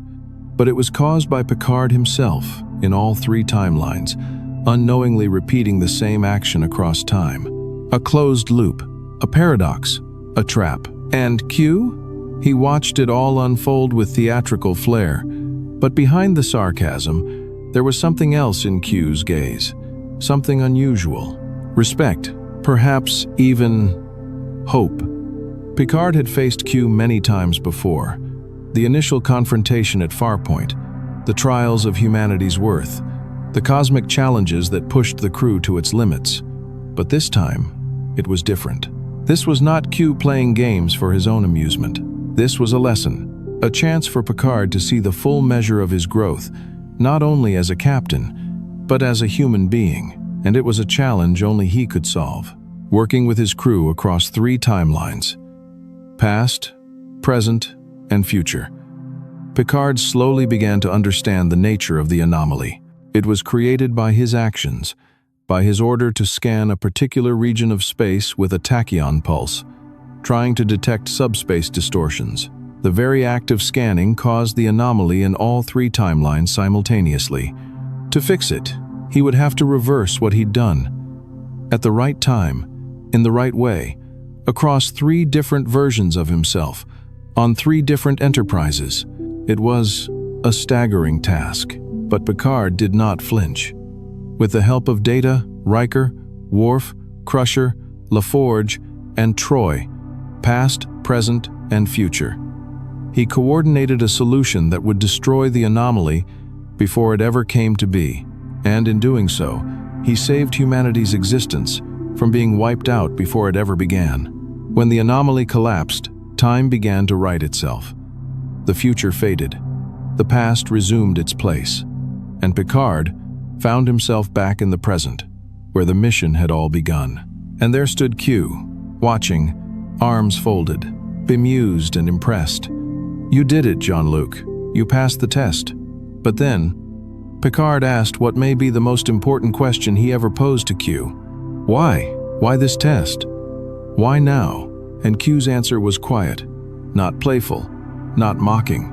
He told Picard that the trial would never truly end, because the exploration of existence itself is the real journey. That humanity's potential is not in its past, but in its ability to grow, to change, to learn. This wasn't about winning a puzzle. It was about showing Q and the universe that Picard understood something more fundamental than star charts and quantum physics, that he knew what mattered: compassion, growth, the pursuit of truth, and the courage to admit one's faults. Back aboard the Enterprise, after the anomaly was resolved, something shifted, not in the galaxy, but in the heart of the ship itself. Picard, who had so often kept a quiet distance from his crew, joined them at the poker table for the very first time. They smiled in surprise. He sat, looked around the table, and said softly, "I should have done this a long time ago." It was not a grand speech, not a command, not a formal ceremony, just a man, surrounded by people he loved, choosing to be present, choosing connection. And as the camera slowly pulled away from the table, as the cards were dealt, and the Enterprise glided silently through the stars, we saw something rare in a story so vast: closure, not through explosion or sacrifice, but through understanding. Picard had completed a journey that spanned not only years, but identities, ideals, and time itself. All Good Things was more than a finale. It was a meditation, on growth, on leadership, on time. It showed us what happens when a man looks back not just at his career, but at the person he has become. It asked the question, what does it mean to have lived a good life? And it answered it, not with certainty, but with humility, with reflection, with hope. The final missions of the Enterprise D were not about fighting evil or discovering new worlds. They were about finishing the story of a captain who had walked the line between logic and empathy, duty and freedom, command and compassion. A man who had given everything to the stars, only to discover that the greatest journey was inward. And so, the Enterprise D, though eventually destroyed in a later battle, remained immortal in memory. Because it was never just about the ship, it was about Picard, and how, in the end, he showed that the truest victories are not won through phasers or protocols, but through growth, humility, and the courage to change.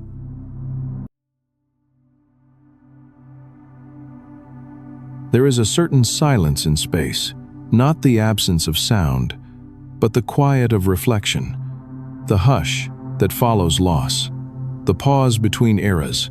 For Jean-Luc Picard, the next chapter of his journey after the Enterprise D was not marked by heroism or triumph. It began instead with grief, a deeply personal grief, a grief that no phaser could blast away, no warp engine could outrun. In the film Star Trek, Generations, we find Picard in a moment of transition. The Enterprise D is still in service, its halls familiar, its crew intact. But inside, something is different. It begins with a message, a quiet communique delivered aboard the Enterprise. Picard reads it, and his expression changes. The usual composure, the captain's calm, slips, if only for a moment. The message is devastating. His brother, Robert, and nephew, René, have died in a fire. Back on Earth, back at the vineyard, back in Barre, the place where he once sought healing, now the site of unimaginable loss. For Picard, this is more than the loss of family. It's the loss of legacy. With Robert and René gone, the Picard name ends with him, a line stretching generations, rooted in the soil of France, in tradition and quiet resilience, snuffed out by accident and flame. In the privacy of his quarters, he weeps, and not for duty, not for Federation ideals, but for something deeply human, loneliness. There's something haunting about grief in space. The stars go on shining. The crew moves forward. Missions continue. But inside the captain, the sense of permanence is gone. Even the stars feel more distant. And then, in the midst of this inner pain, comes a mission unlike any other. A mysterious phenomenon known as the Nexus. A ribbon of energy moving through space, capable of altering reality itself. It is not a weapon. It is not an enemy. But it offers something more dangerous than either. Escape. The Nexus is more than energy. It is a place where time has no meaning, where desires become reality, where one can live in eternal joy, untouched by consequence. As the Enterprise investigates a distress signal related to the Nexus, they uncover a plot by Dr. Tolian Soren, a man obsessed with returning to it, no matter the cost. Soren is willing to destroy entire stars, collapse planetary systems, end millions of lives, just to feel that joy again. Picard is faced with a new kind of enemy, not one of ideology, or power, or conquest, but of emotional desperation. And in the process of trying to stop Soren, Picard is pulled into the Nexus himself. And there, in that impossible place, he finds them. He finds his family, René, alive again, laughing beside a Christmas tree. Robert, smiling, proud. The house in Barre is warm, filled with light. No duty, no time, no loss. It is, perhaps, the life Picard might have had he never joined Starfleet. A simple life, a quiet life. It's perfect, too perfect, and for a brief, aching moment, he wants to stay. But then, clarity. Picard realizes that this world, beautiful as it is not real. It's comfort without meaning, memory without truth. He knows he cannot remain in a fantasy, No matter how gentle it feels, he makes a choice. He chooses reality, even with pain, even with grief, even with the weight of responsibility. Because truth matters more than peace. Inside the Nexus, time bends. Picard is given a chance to find help, to stop Soren before his plan unfolds. And in a moment of legend meeting legend, he finds Captain James T. Kirk, long presumed dead after a heroic sacrifice decades earlier. Kirk, too, had been pulled into the Nexus. He has been living a perfect moment, riding horses, chopping wood, basking in eternal comfort. Picard explains the stakes, the reality of the world they're in, the danger of staying in paradise while others suffer. At first, Kirk is skeptical, but slowly, Picard reaches him, not with force, but with something rarer: respect. Two captains, two eras, two legacies meeting across time, and together, they return. They confront Soran on a remote planet. A desperate battle ensues. No starships, no crew, just courage, instinct, and sacrifice. In the end, Kirk falls, a final, true death. Not in the Nexus, not in fantasy, but in reality, saving lives one last time. Picard is there as he dies, and Kirk's last words are simple, full of wonder. It was fun. Oh my. The mission is a success. The star is saved. The system endures. But there is one final price to pay. In the chaos of the battle, the Enterprise D is destroyed. The ship that had carried Picard and his crew through countless adventures, across time and space, across friendships and loss, is gone. Its saucer section, damaged beyond repair, crash lands on the surface of Viridian 3. Picard walks through its ruined corridors, his uniform torn, dust in the air, silence in his steps. He kneels to retrieve something small, a book, a keepsake, one of the few remnants of the life the ship had carried.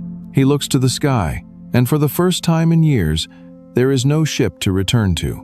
But despite everything, the death, the destruction, the loss of family, the end of the Enterprise, Picard is not broken, because he has remembered something essential, that the future is not written. Legacy is not found in bloodlines alone. It is found in actions, in integrity, in the courage to face truth, even when it hurts.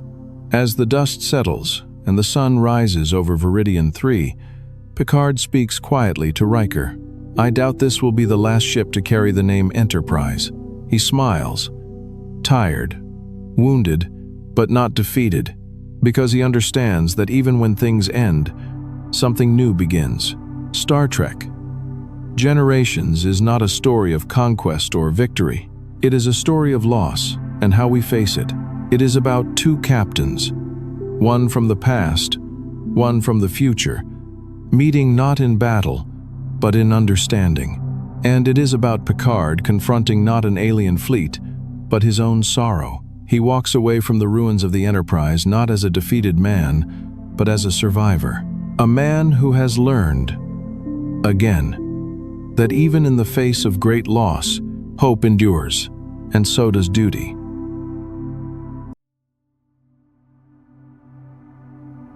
Sometimes, the greatest test of a captain's character is not in battle, not in victory, but in resistance, not against enemies, but against his own people, against an institution he has spent his life defending.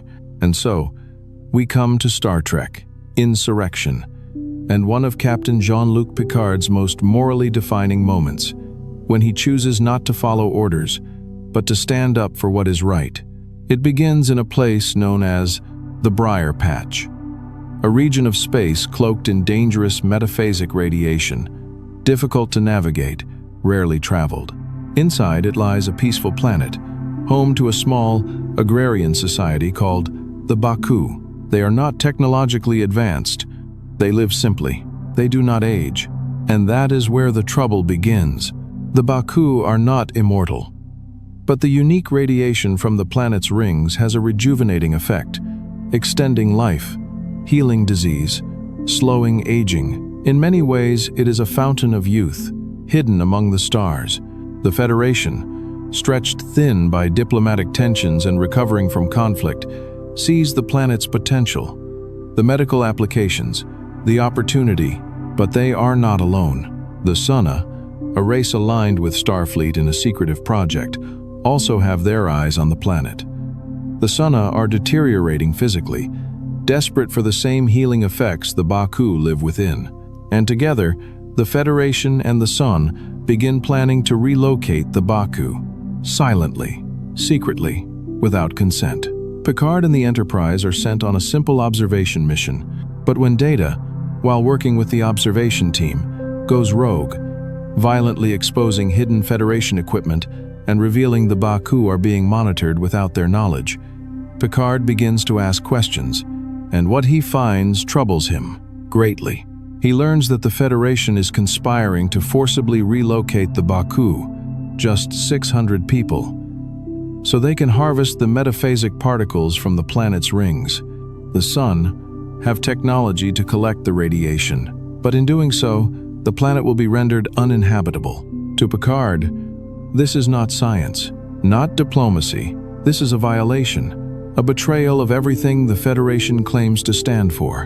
And so, he voices his concern. He appeals to Admiral Doherty, the officer overseeing the operation. The Admiral responds with cold logic.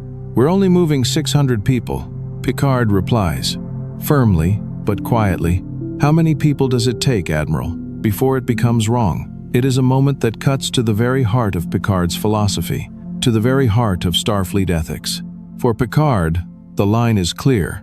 The Federation is not simply a government, it is a promise to protect the rights of individuals, to uphold dignity, to never sacrifice the few for the many without consent.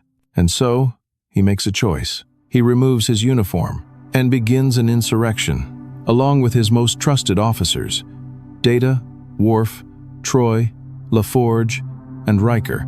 Picard defies Starfleet command.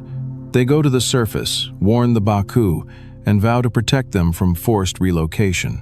He does not take this lightly. Picard is not a rebel. He is a man of structure, of law, of protocol, but there are moments when law must be challenged, when loyalty to principle must override loyalty to orders. This is one of those moments. As he helps the Baku escape the Sunna, he learns more about their society. They once were a technologically advanced people, long ago, but they chose to live a simple life, free of machines, free of war. They live in peace, in community, in harmony with nature. And the Sunna, they are exiled Baku, who rejected that path and embraced power, control, and vanity. Now, they are returning, not to reunite, but to conquer. One of the film's most emotional moments comes when Geordi LaForge, who has always relied on his visor or implants to see, experiences something miraculous. After being on the planet for days, his natural sight is restored. For the first time in his life, Geordi can see the sunrise with his own eyes. Picard watches as his friend, silent, awestruck, describes the light, the colors, the wonder, and Picard is reminded that this place, this people, this miracle cannot be stolen. The conflict escalates. The Sunna deploy weapons. They launch drones to track the fleeing Baku. They even attempt to capture Picard and his crew. Still, he does not waver. He uses strategy, not brute force. Intuition, not hatred. And with the help of Riker and the Enterprise above the planet, the tide slowly turns. In the final confrontation, Picard faces the leader of the Sunna, Ruafo. He offers him a chance to stop, to change, to recognize what he has become, but Ruafo refuses. And so, Picard does what he must. He destroys the Collector, the massive harvesting device designed to strip the planet of its metaphasic energy. The Baku are saved. The Sunna are defeated. Not slaughtered, but exposed. Their deception is brought into the light, and the Federation is reminded of its soul. Afterward, Admiral Doherty is gone, the conspiracy revealed, and the Baku continue their quiet lives. Picard is offered a chance to remain, to stay on the planet, to live in peace, to enjoy the rejuvenating effects, to rest, He considers it. He even smiles. Something rare. Something real. But ultimately, he returns to the stars, because while peace is beautiful, his purpose still calls. Star Trek. Insurrection is not a story of galactic stakes or massive space battles.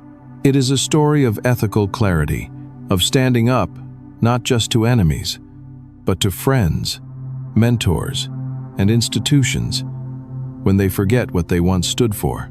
It is a story about principles over pragmatism, and it is about a man, Captain Jean-Luc Picard, who remains unshaken, even when the galaxy itself begins to lose its way.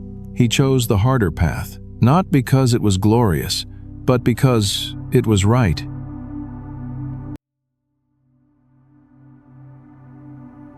Even in the quiet stillness of deep space, shadows remain.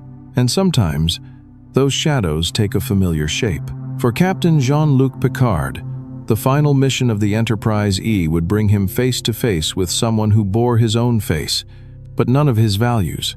A mirror, a ghost, a warning of what might have been. This is the story of Star Trek, Nemesis, a story of identity, betrayal, and sacrifice.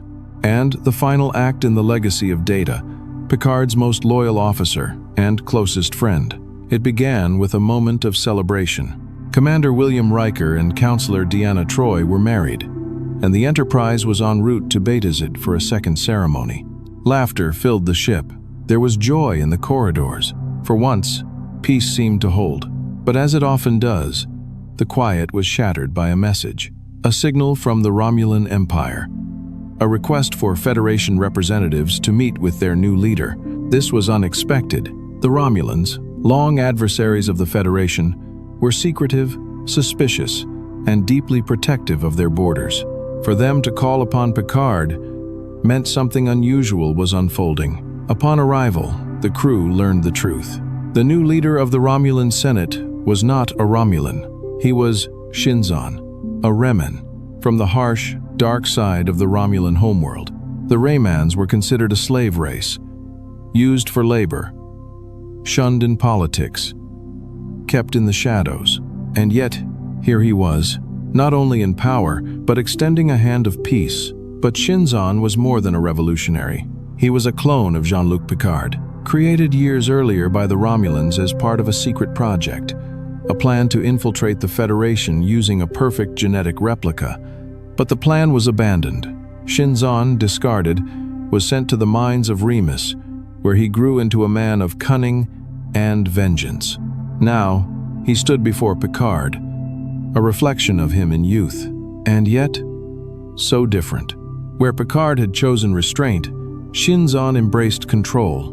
Where Picard believed in diplomacy, Shinzon believed in domination. They were two versions of the same origin, split not by biology, but by choice.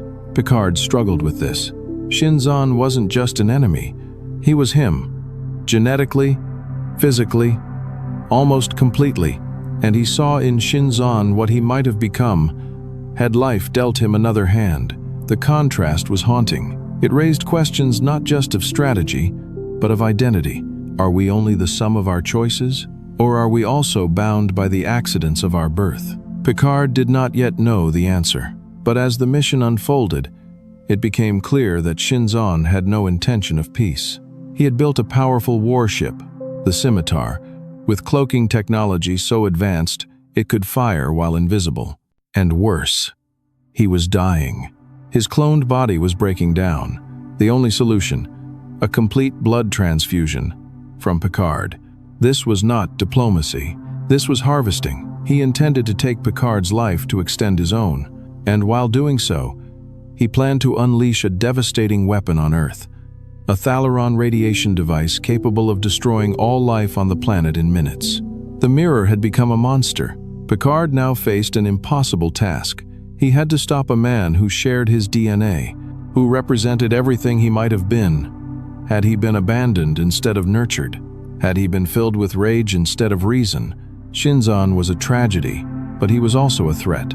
And threats had to be answered. The final confrontation came in the empty black between stars. The Enterprise E, vastly outgunned, faced the scimitar in a brutal battle. Shields collapsed, hull plating shattered, systems failed, but Picard would not retreat. He gave the order to ram the scimitar, to sacrifice the Enterprise to stop the weapon. The collision crippled Shinzon's ship, but not enough. The Thalaron weapon was still armed. Someone had to go aboard. Someone had to stop it. Manually, Picard went alone. The corridors of the scimitar were dark, metallic, eerie. Picard fought his way through remand guards, fought through exhaustion, fought through himself. At last, he reached Shinzon. What followed was not a duel between enemies, but between reflections. Picard tried to reason, to offer him a way out, to show that life could mean more than destruction. But Shinzon had made his choice. And as Picard plunged a metal rod into the Thalaron core, ending the countdown, Shinzon impaled himself, his final act of defiance. The weapon was destroyed, but the captain was trapped. Then, from the darkness, Data appeared. He had secretly beamed aboard. He grabbed Picard, placed an emergency transport beacon on him, and pushed him away. Picard vanished in a shimmer of light, beamed back to the Enterprise, and Data turned to face the weapon. Alone, he fired his phaser into the core. In a silent flash of light, the scimitar exploded, and Commander Data was gone. Back on the Enterprise, Picard arrived in the transporter room. Stunned, breathless, he realized what had happened. Data had sacrificed himself, not in combat, not by accident, but by choice, to save his captain, to save his friends, to save Earth. In the days that followed, Picard was quiet. Data's loss was profound. This was not just an officer. This was someone who had evolved, who had sought to be more than his programming, who had learned, grown, loved. In Data, Picard had found not just competence, but wonder, and now he was gone. In his ready room, Picard spoke softly to the young android B4, a prototype version of Data, less advanced, more childlike. He told him about Data's bravery, and B4 hummed a tune, a simple melody that Data had once played, a spark of memory, a whisper of a soul, and Picard allowed himself to hope that maybe some part of his friend lived on. Star Trek. Nemesis is a film filled with conflict, but beneath the battles and explosions, it is a story of duality, of who we are and who we might become. Shinzon and Picard, Data and B4, destruction and salvation, vengeance and selflessness. In the end, Picard returns to Earth, changed, grieving, reflecting. He has lost his ship, his friend, and faced a version of himself he hopes he never becomes. But he has also been reminded that identity is not destiny, and that the choices we make define who we are, far more than the blood in our veins. And so, the journey continues, even as old friends fade, even as familiar ships are lost, even as time moves forward, because Jean-Luc Picard has always known, duty does not end with grief. It endures, and so will he.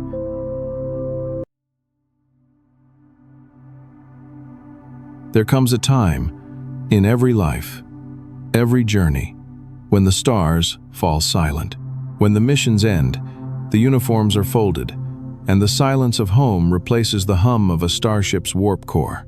For Jean-Luc Picard, that silence came not with ceremony, but with disillusionment.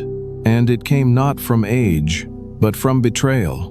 This is the story of retirement, regret, and the Romulan evacuation that broke Picard's faith. Not just in the Federation, but in the very ideals he had spent his life defending. After the events of Star Trek, Nemesis, Jean-Luc Picard returned to Earth, older, grayer, still composed, but heavier somehow. The war was over, the Borg were silent, and the Enterprise was gone. He had saved the galaxy more times than anyone could count. He had sacrificed friends, endured assimilation, stood trial for humanity, and faced death. And now, he was grounded. He retired to Chateau Picard, his ancestral home in Barre, France. The vineyard, the fields, the peace. To the outside world, it was idyllic. But beneath the surface, Picard was not at peace. He wandered the rows of grapes not with contentment, but with restlessness. He had always believed in the Federation, not as a government, but as a beacon, a place of logic, law, progress, compassion. And soon, that belief would be shattered. The crisis began with a star. The Romulan sun was dying, set to go supernova, threatening billions of lives across Romulan space. Despite being longtime adversaries of the Federation, the Romulan people now faced extinction. And Picard responded without hesitation. He advocated for a massive humanitarian rescue mission. Ships, supplies, coordination, unity. Starfleet approved the mission, and Picard was placed in command of the evacuation fleet. It was the kind of challenge he had spent his life preparing for. Not a battle, but a rescue, a chance to live the values of the Federation. And then, disaster. A group of synthetic workers, creations not unlike Data, attacked the Utopia Planitia shipyards on Mars. They destroyed the fleet. Mars burned, and in the aftermath, the Federation made a choice. They abandoned the Romulan evacuation, out of fear, out of mistrust of synthetic life, out of politics. Billions of Romulans were left to die, and to Picard, it was the most shameful moment in the Federation's history. He went to Starfleet Command. He pleaded, he reasoned, he reminded them of their ideals. He demanded they continue the evacuation. They refused, and so he offered an ultimatum: continue the mission, or accept his resignation. They accepted his resignation. And just like that, after decades of service, after countless sacrifices, after everything he had done, Jean-Luc Picard was dismissed. No celebration, no tribute, just silence. He returned to his vineyard. He buried his pain in routine. Morning walks among the vines. Evenings with books and his dog, number one, glass after glass of wine, and memory. But the guilt lingered, not just at Starfleet's betrayal, but at his own inability to stop it. He had promised to save the Romulans. He had failed. He found solace in a few familiar faces. His Romulan housekeepers, Laris and Jaban, were once members of the Romulan intelligence agency, the Tal Shiar. Now, they tended vines. They respected Picard, not as a savior, but as a man who had tried when others had not. Still, they saw the wear in his eyes, the quiet disappointment that he could not shake. He was angry, but more than that, he was ashamed. Years passed. Starfleet moved on. The Federation grew more insular, more fearful, more suspicious of outsiders, and of synthetics. They banned the creation of synthetic life altogether. To some, it was a reasonable precaution. To Picard, it was cowardice, a betrayal of Data's legacy. The memory of his friend, the one who had given his life, was now cast in suspicion. That too haunted Picard. He gave an interview once, a rare public appearance. A journalist asked him about the Romulan evacuation, and for a moment the captain returned. Not the old man in the vineyard, but the voice of principle. He spoke with passion, because it was no longer Starfleet. He criticized their failure, their fear, but rather than spark change, the interview simply reminded the world of how far he had fallen. A relic of another time, a captain without a ship, a hero without a cause. And then, a mystery. A young woman, Daj, appeared at his home. Frightened, brilliant, powerful. She claimed to see visions of him, to feel connected to him. Before he could understand why, she was killed, targeted by unknown assassins, her identity wrapped in secrecy. But the deeper Picard looked, the more impossible her origin became. She was synthetic, and not just synthetic, she was Data's daughter. This revelation reignited something in him, not rage, not regret, but purpose. Picard realized there was more to the story, more to the attack on Mars, more to the ban on synthetic life, more to the Federation's fear. He could no longer sit among the vines. He had been silent for too long. And so, after years in exile, Jean-Luc Picard returned to space, not with a Starfleet uniform, not with a flagship, but with conviction. He gathered allies, new friends, old scars, and a mission. Not to reclaim glory, but to make things right. The Romulans had not forgotten him. Some saw him as a traitor, others as a friend. But all of them remembered the man who had tried. Even in failure, Picard remained to many a symbol of hope, a federation that could still choose compassion. In the twilight of his years, Picard once again became what he had always been, a man of principle, a seeker of truth, a voice for the voiceless. Retirement was never the end. It was a pause, a space to reflect, to grieve, to question, and from that space he emerged. Not unchanged, but refined. Yes, the Romulan evacuation had failed. Yes, billions had died. But Jean-Luc Picard did what Starfleet could not.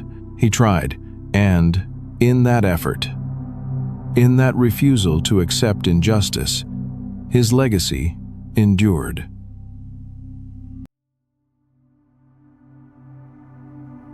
After years in quiet exile, Jean-Luc Picard was a man no longer content with memory. The vineyard could soothe his hands, but not his conscience. The Romulan evacuation had failed.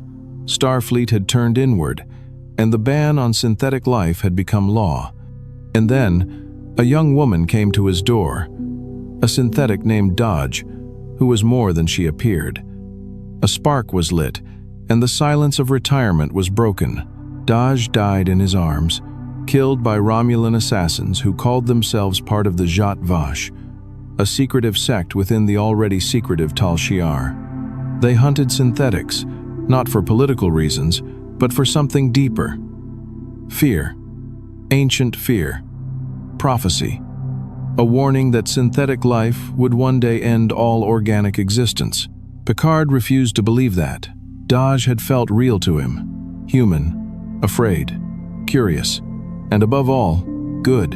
In trying to uncover the mystery of Dodge, Picard learned she had a twin, a sister named Soji, who lived off-world, working aboard a Romulan reclamation project, an eerie operation built on the remains of an abandoned Borg cube. It was there, among wreckage and regret, that a new war was quietly taking shape. But Picard had no ship, no commission, no authority, so he built a crew, not from Starfleet, but from the castaways of a changed galaxy. First came Raffi Musiker, a brilliant but broken intelligence officer who once served under him. She had been dismissed from Starfleet after standing by Picard during the Romulan rescue fallout. Now, she lived in a trailer, playing music and drinking away the pain. Yet, even in bitterness, there was loyalty. And when Picard asked for her help, she said yes, angrily, but yes. Next, he recruited Cristobal Rios, a former Starfleet pilot with ghosts in his past and a ship of his own, the La Sirena. Haunted and hardened, Rios flew like a poet and fought like a pragmatist. He had no love for institutions anymore, but he recognized something noble in Picard, something worth following. On board came Dr. Agnes Jurati, a cyberneticist who once worked under the great Bruce Maddox, the man who had spent decades studying Data's legacy. She was smart, idealistic, and terrified, but she carried secrets, and those secrets would test them all. Also joining them were Laris and Jabin, Picard's Romulan caretakers, who, despite his protests, had once been deadly agents of the Tal Shiar. Their love for him was real, their skills still sharp, and their warning clear. This journey would not be safe. Not for him. Not for anyone. And finally, Elnor, a young Romulan warrior raised in a sect that lived by absolute candor, speaking only truth, no matter how cutting.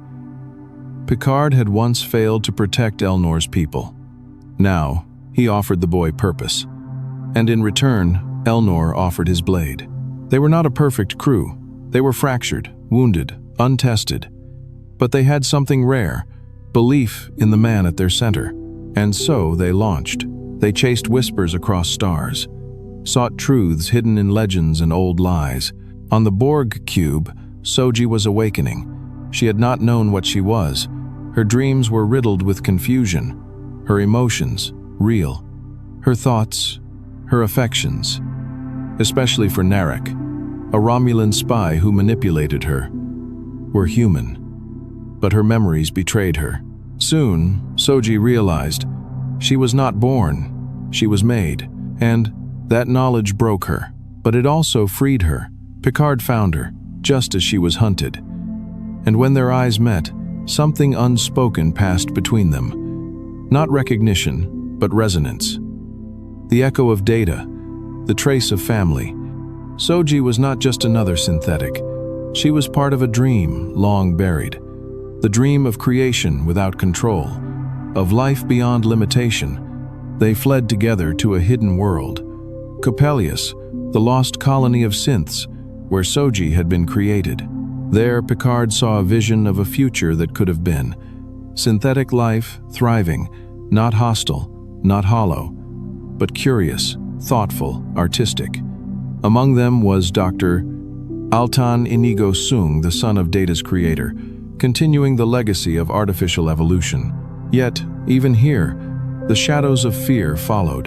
The Romulans came, led by Commodore O, a half-Romulan, half-Vulcan spy who had risen through Starfleet's ranks, spreading paranoia about synthetic life. She believed that Soji and her kind would summon something ancient and apocalyptic, a synthetic force beyond imagining. And Soji, in fear, almost believed her, faced with her dual identity, creation and creator. Soji nearly made the call to bring the destroyers forth. Picard, frail, dying, stood before her, not as a warrior, but as a father figure, a teacher, a voice of calm in the storm. He told her she had a choice, that her future was hers to define, that trust, not power. She listened, she chose mercy, and as the Romulan fleet prepared to strike, Starfleet finally returned. Led by Captain Riker, commanding the Zheng He, they stood between the Romulans and Coppelius, enforcing a treaty, drawing the line. For once, Starfleet chose justice, and peace held. But there was a cost. Jean-Luc Picard's body, long deteriorating, could hold no longer. He collapsed, and he died. Not in battle, not in silence, but surrounded by those who had come to believe in him again. By people who saw not the admiral, not the hero, but the man who stood for something. And then he awoke, not in heaven, not in darkness, but in a quiet room, in a synthetic body, crafted for him as a gift. No enhancements, no immortality, just life, restored. For now, he had been reborn, not as a machine, but as himself. Jean-Luc Picard, still human, still imperfect, still searching. He said goodbye to Data, finally, in a simulated construct, a final conversation. They sat together, talked of choices, of endings, and when it was time, Picard deactivated the program, letting Data rest, letting go. A new crew stood before him. Soji, Rios, Raffi, 7 of 9, Elnor, Jurati, not perfect, not uniformed, but united. And so, the man who once thought his journey had ended now stood at the beginning of something new.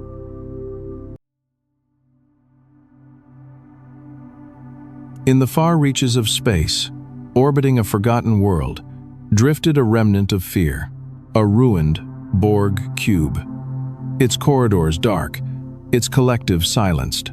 Once a weapon of terror, it now lay broken, stripped of its purpose. They called it the artifact. But for Jean-Luc Picard, it was much more than a salvage project.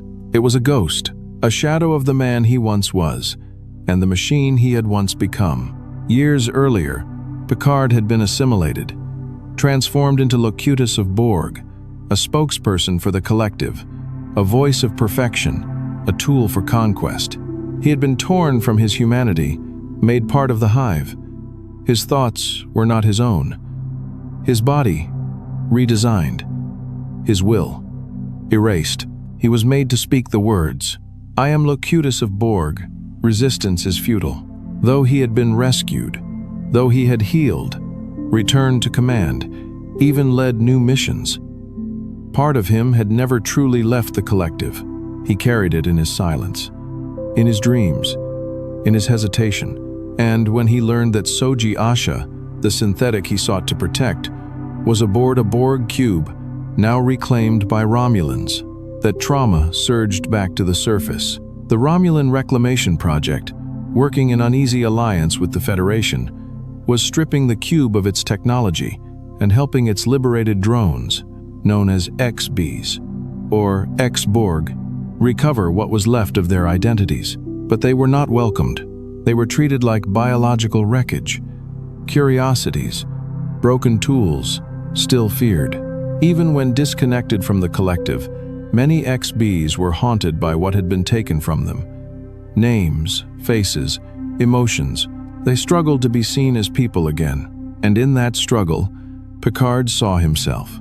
Reluctantly, he boarded the artifact. The moment his feet touched the cube's floor, he froze. Walls once cold and green, lights flickering like memories. He staggered, trembling, not from weakness, but from remembrance. He could still feel the machines in his skin, the unity of 1,000 minds, the silence of submission. He pressed his hand to the wall, trying to remind himself, "You are not Locutus, you are Picard," but the distinction blurred. Because for many who saw him, he would always be both. Then, through the shadows came a familiar voice, a steady hand.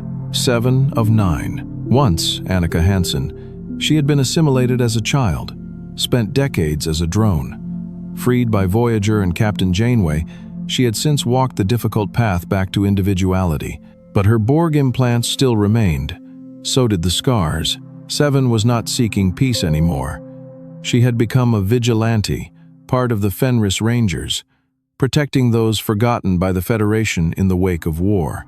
She had grown sharper, colder, but not without conviction. When she and Picard reunited, it wasn't comfort they offered each other. It was recognition. "Do you honestly feel you've regained your humanity?"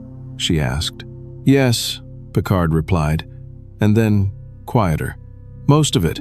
Jazz, in 20 said and with a now. Me too.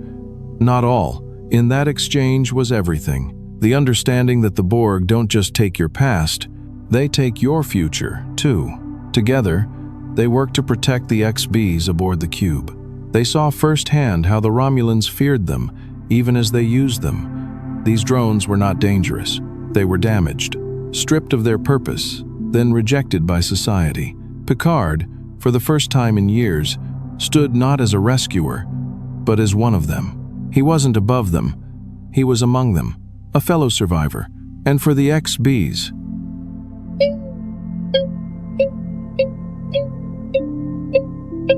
that mattered, because Locutus had returned, not as a conqueror, but as a witness.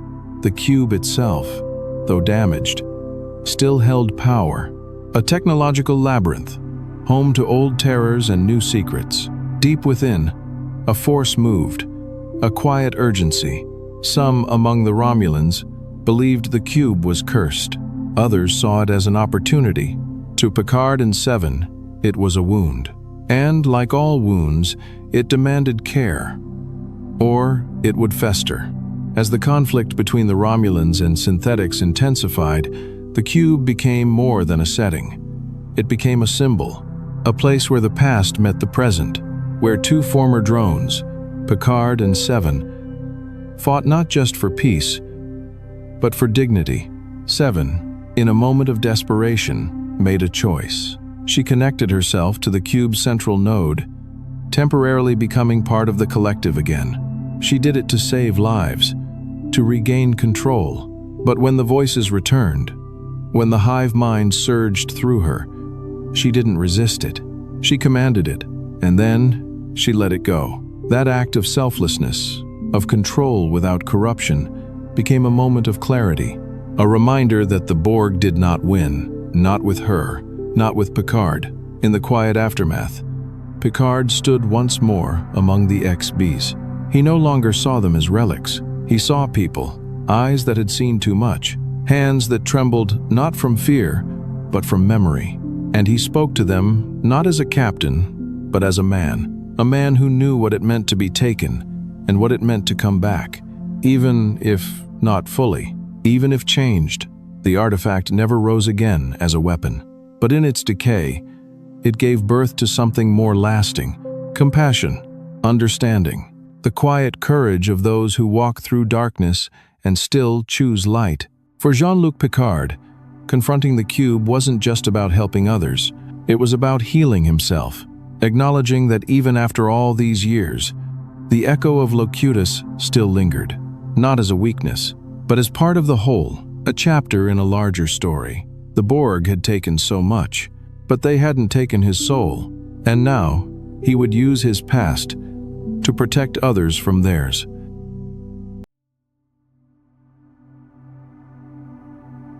There are quiet moments in space when time feels like it holds its breath, when action slows and all that remains is reflection. The weight of choice, the consequence of being. And in the final chapter of Picard's first season, those moments stretched wide and heavy, carrying the weight of mortality and memory alike. Jean-Luc Picard, now aged, frail, no longer at the helm of a starship, had found something that neither command nor knowledge had ever quite given him before. A family born not of duty, but of shared brokenness. A mismatched crew bound by loss, purpose, and something like belief in one another. And yet, even among them, Picard carried a secret: the slow unraveling of his body, a terminal condition, a countdown he could not outthink, outrun, or command away. When Soji, Data's daughter, stood poised to summon an unknown synthetic force that could possibly wipe out all organic life in defense of her people, Picard made a final plea. Not as an admiral, not as a savior, but as a man who had seen the edge of logic, the flaw in control, and the quiet truth that free will is sacred, even when dangerous. He told her she had a choice. That fear did not have to lead to destruction. That being synthetic did not mean being inhuman, and she believed him. The signal was stopped, the threat averted. The galaxy, once again, had turned away from the brink, but not without cost. The moment the danger passed, the collapse came. Picard's body, so long burdened, so long held upright by sheer force of will, finally failed. Surrounded by his crew, by Elnor's tears, Raffi's despair, and Soji's silent horror, Picard died, quietly, peacefully, with his work complete. He had lived without fear of death, but when it came, it was not final, because this was not just a death. It was the threshold of something unimaginable. When Picard next opened his eyes, he found himself not in an afterlife, not among stars or old memories, but in a place far stranger, a kind of simulated reality, calm and white and suspended, where nothing had shape until it was willed into being. There, waiting for him, was Data, his friend, his brother in purpose, his ghost. Picard was speechless, but Data smiled.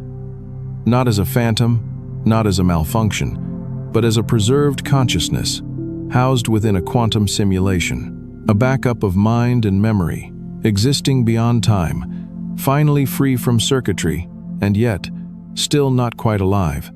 And in this place, the two had the conversation they never could before. They spoke of death, of purpose, of the space between life and machine. Data, ever curious, ever striving, explained that though his sacrifice had saved Picard years ago, his consciousness had been preserved, fragmented, protected, waiting. And now, as Picard lay lifeless in the material world, a decision stood before them both. Scientists, under Dr. Sung, the son of the man who created Data, had developed a new type of synthetic body, not advanced, not eternal, a perfect replica of Jean-Luc's natural form. No enhancements, no endless years, just enough for life. A new vessel, not for conquest, but for continuation. The offer was made, and Picard accepted, not for immortality, but for closure, He would not live forever, but he would live again. Outside the simulation, his consciousness was gently transferred into the waiting synthetic body, and for the first time in his life, Jean-Luc Picard awakened as something new. Flesh had become circuitry. Neurons had become algorithms. Yet, he felt no different. His thoughts were clear, his emotions intact, his soul, if such a thing existed, undisturbed. He was, by all measures, still Picard. But the questions remained. What did it mean to die and return? What did it mean to be human? When one's body was no longer born but built, no one could answer that for him. Not science, not Starfleet, not even Data. And so, once more, the most difficult mission began. Not of diplomacy or battle, but of self-definition. Picard's new body was designed to age naturally. He would live perhaps a few years longer than he would have in his original form. No more. It was not a cheat. It was not a resurrection of ego. It was simply time. Borrowed, gifted, not to be wasted. But one final task remained. Back in the simulation, Picard sat with Data. Two minds, once entangled by war and sacrifice, now resting in peace. And Data asked something unexpected. He asked to die, truly.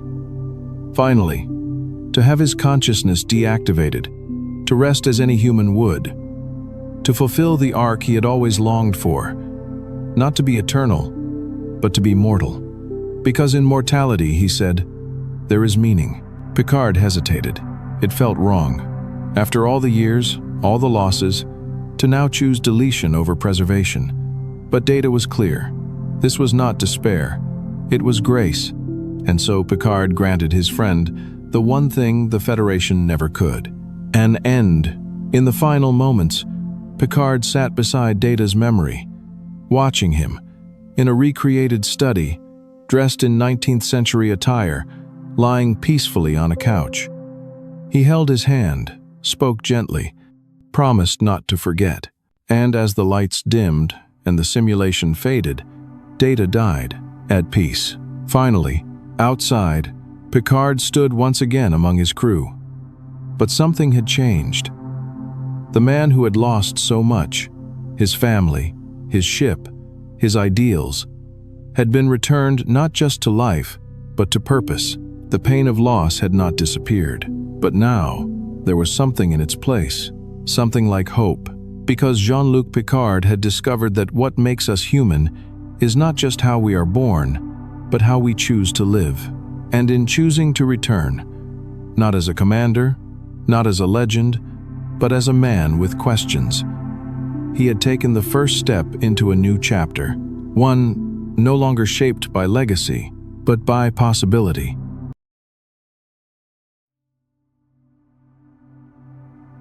Time, for most, moves in one direction, forward, quietly, unstoppably. But for Jean-Luc Picard, time has always been something more, a force to be challenged, questioned, and occasionally rewritten. In the second season of Star Trek, Picard, time becomes his adversary, his crucible, and his guide. And at the center of it all, as ever, stood Q, the omnipotent trickster, the cosmic teacher, the eternal mirror. Older now, weary, dying even, but not finished. This was not just another adventure across stars and starships. This was a journey into Picard's own soul, one last trial, not of intellect, but of heart. A chance to reconcile the past, rescue the future, and perhaps finally, understand the wounds he had buried for nearly a century. It began with chaos. The Stargazer, a new starship built from the very remnants of the old, stood poised at the edge of unknown territory.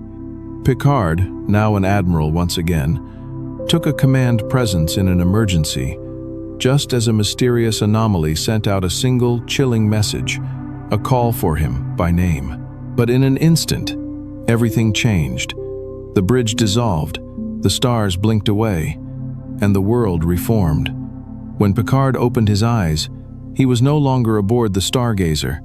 He was in a lavish study, filled with dark tones and harsh edges. The sky outside was not peaceful. It burned.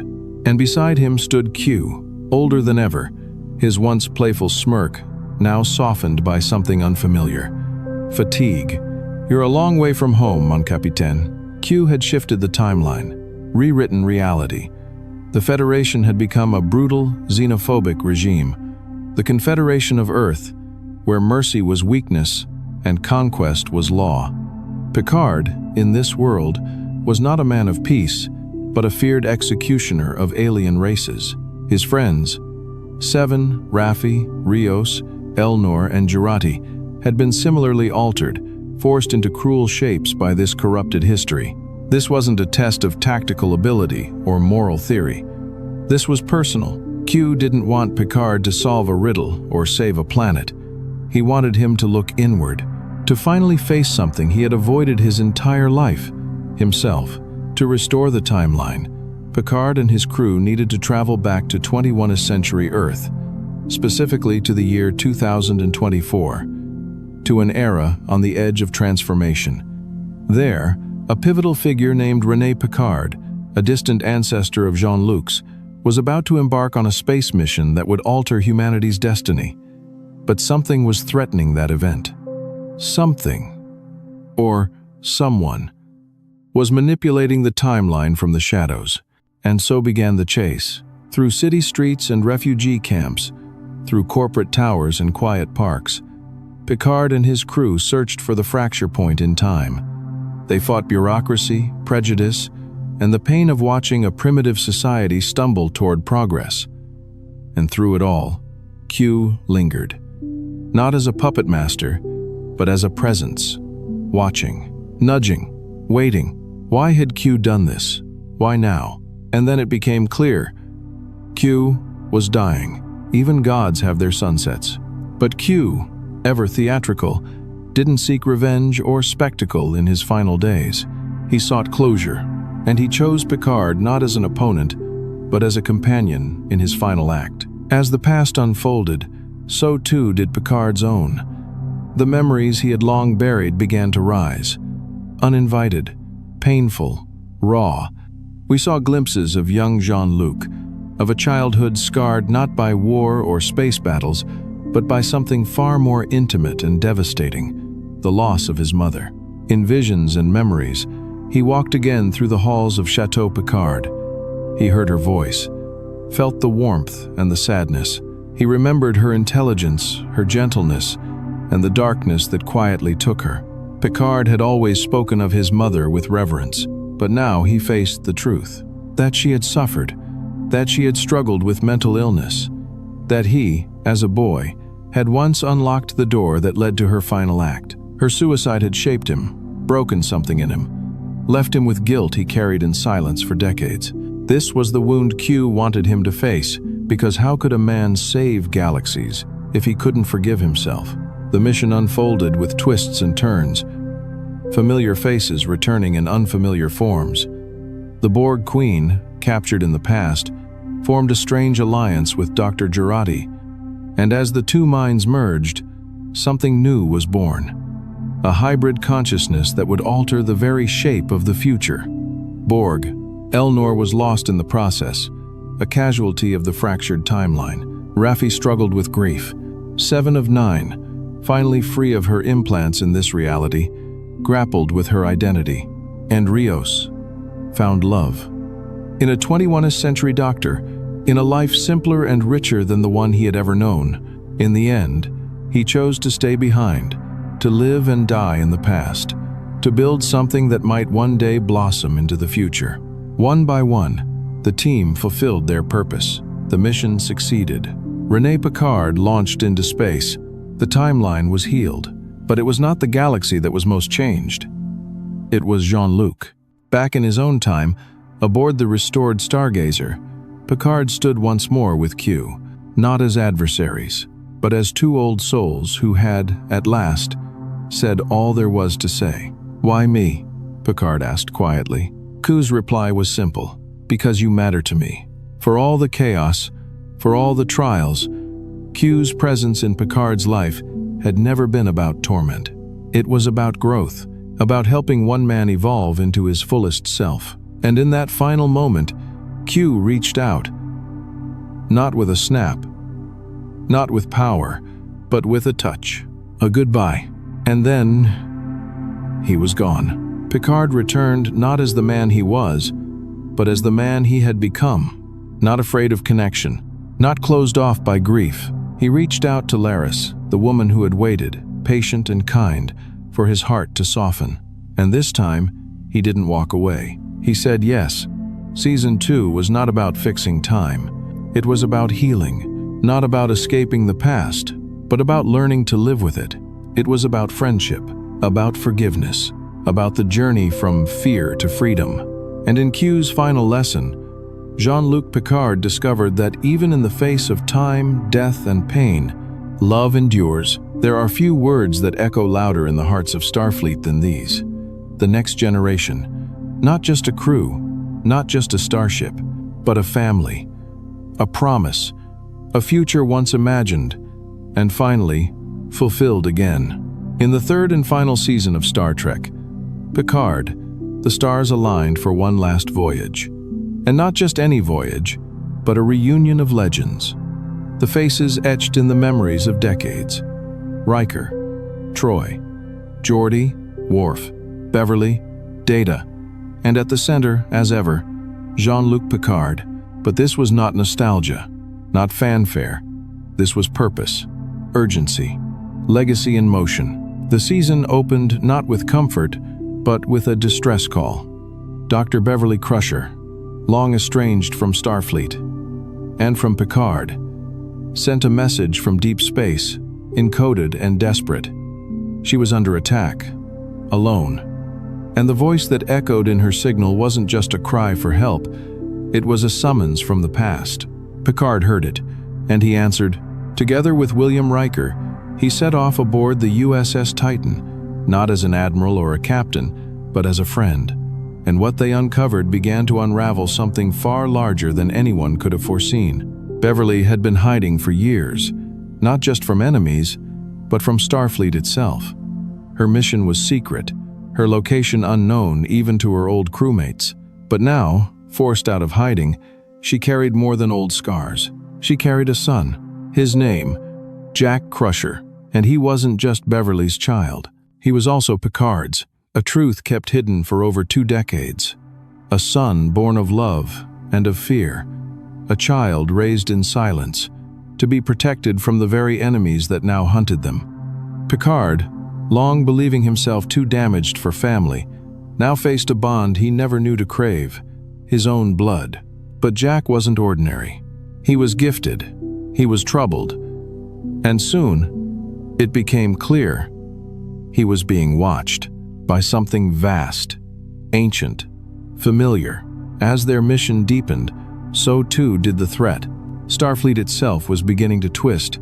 Ships turned hostile, old protocols warped, trust eroded. And behind it all, a terrifying possibility loomed. A new Borg threat. One not mechanical and slow, but biological, insidious, and unseen. The Borg had evolved, no longer just machines forcing assimilation through technology. They had found a new path. Genetic infiltration, a program hidden deep inside Starfleet's transporters, slowly rewriting the DNA of younger officers across the fleet. And at the heart of this infection was Jack. The Borg had not forgotten Picard. They had not forgotten Locutus. In Jack, they saw a next generation, not just of life, but of control. A mind they could influence, a voice they could twist. The perfect hybrid of organic intuition and Borg influence.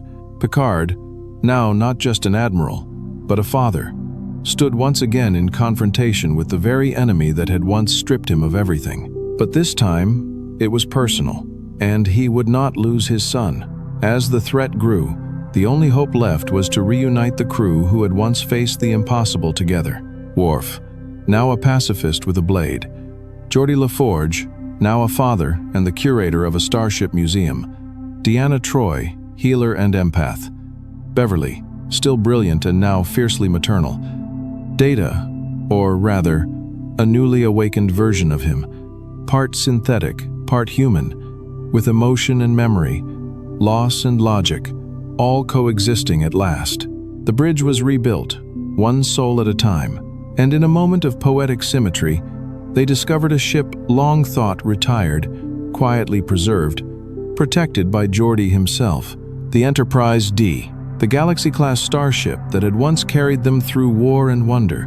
Now, reassembled from wreckage and memory, she rose again. Her lights flickered on, her engines hummed, and when Picard sat once more in that familiar chair, the past and present became one. Together, aboard the Enterprise D, the crew set course for the heart of the threat. Earth, now surrounded by an armada of infected Starfleet ships, all linked, all controlled. And at the center of it all, the Borg Queen, twisted, hollow, more decayed than ever, but not gone. She had fused with remnants of the Changeling Rebellion. She had waited, she had evolved, and now, through Jack Crusher, her new voice, she had found a way to speak again. Picard knew what he had to do. He beamed aboard the Borg vessel, alone, determined to rescue Jack not with force, but with love. He entered the hive, stepped once more into that terrible hum. The chorus of the collective surrounded him. But this time, he was not Locutus. He was a father. And for the first time in his long life, he said the words aloud, without fear or hesitation. "I love you, Jack." Not to manipulate, not to command, but to reach, to show the one thing the Borg could never control: connection. And in that moment, Jack heard him. The connection shattered, the Queen screamed, the collective crumbled, and Picard, finally, whole, emerged with his son in his arms. Back on Earth, the skies cleared. The infection faded. Starfleet began to heal, and the Enterprise D, having saved the galaxy one last time, returned to her final rest. She had carried them through time, through trauma, through triumph, and now she too could rest. 1 year later, peace had returned. Jack Crusher now stood on the bridge of a new ship, the USS Enterprise G, carrying the legacy of two great names. And at his side stood a familiar voice, a surprise visitor, one last echo from the cosmos. Ku, not quite gone after all, not finished with the next generation, because endings are never truly ends in the stars. They are beginnings. And Jean-Luc, he sat at a table with his crew, his family, sharing laughter and stories over a game of poker. No captain's log, no red alert, just friends, together. At last, the final season of Picard wasn't just a reunion, it was a goodbye, not to the characters, but to the burdens they had carried. It was a farewell to fear, to silence, to regret. It was a declaration that friendship, loyalty, and love outlast even the stars. And as Jean-Luc Picard raised his glass, the cards were dealt one more time. No longer alone, no longer wounded, just a man who had lived well, and who, through it all, had remained true.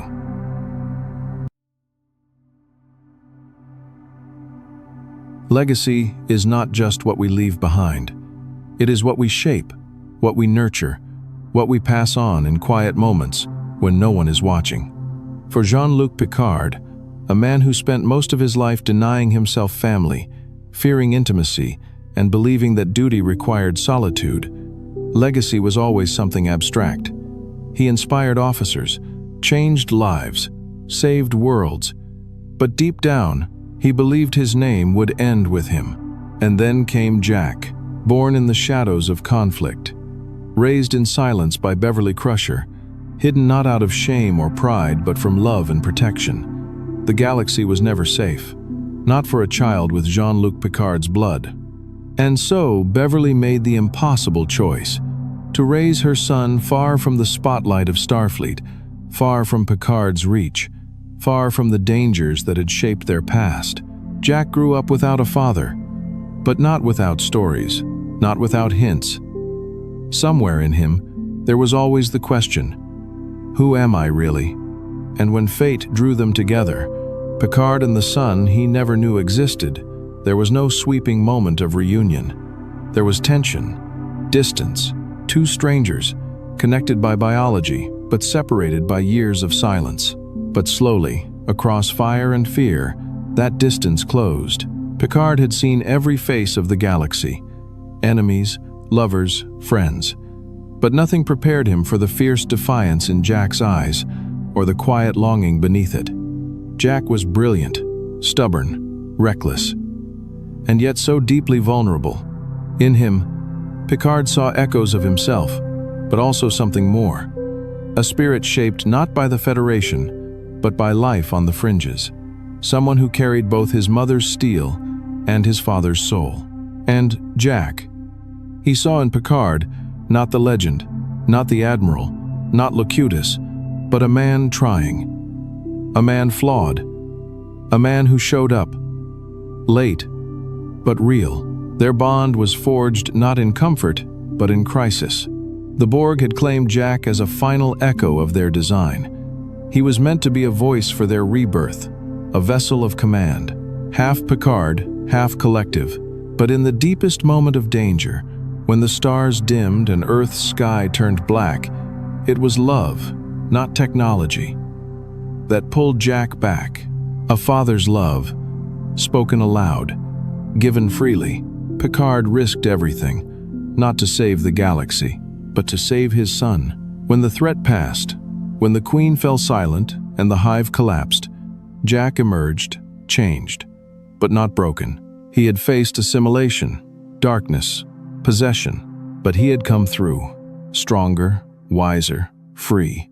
And now, he stood on the edge of a life that was his to shape, not one determined by legacy, but one inspired by it.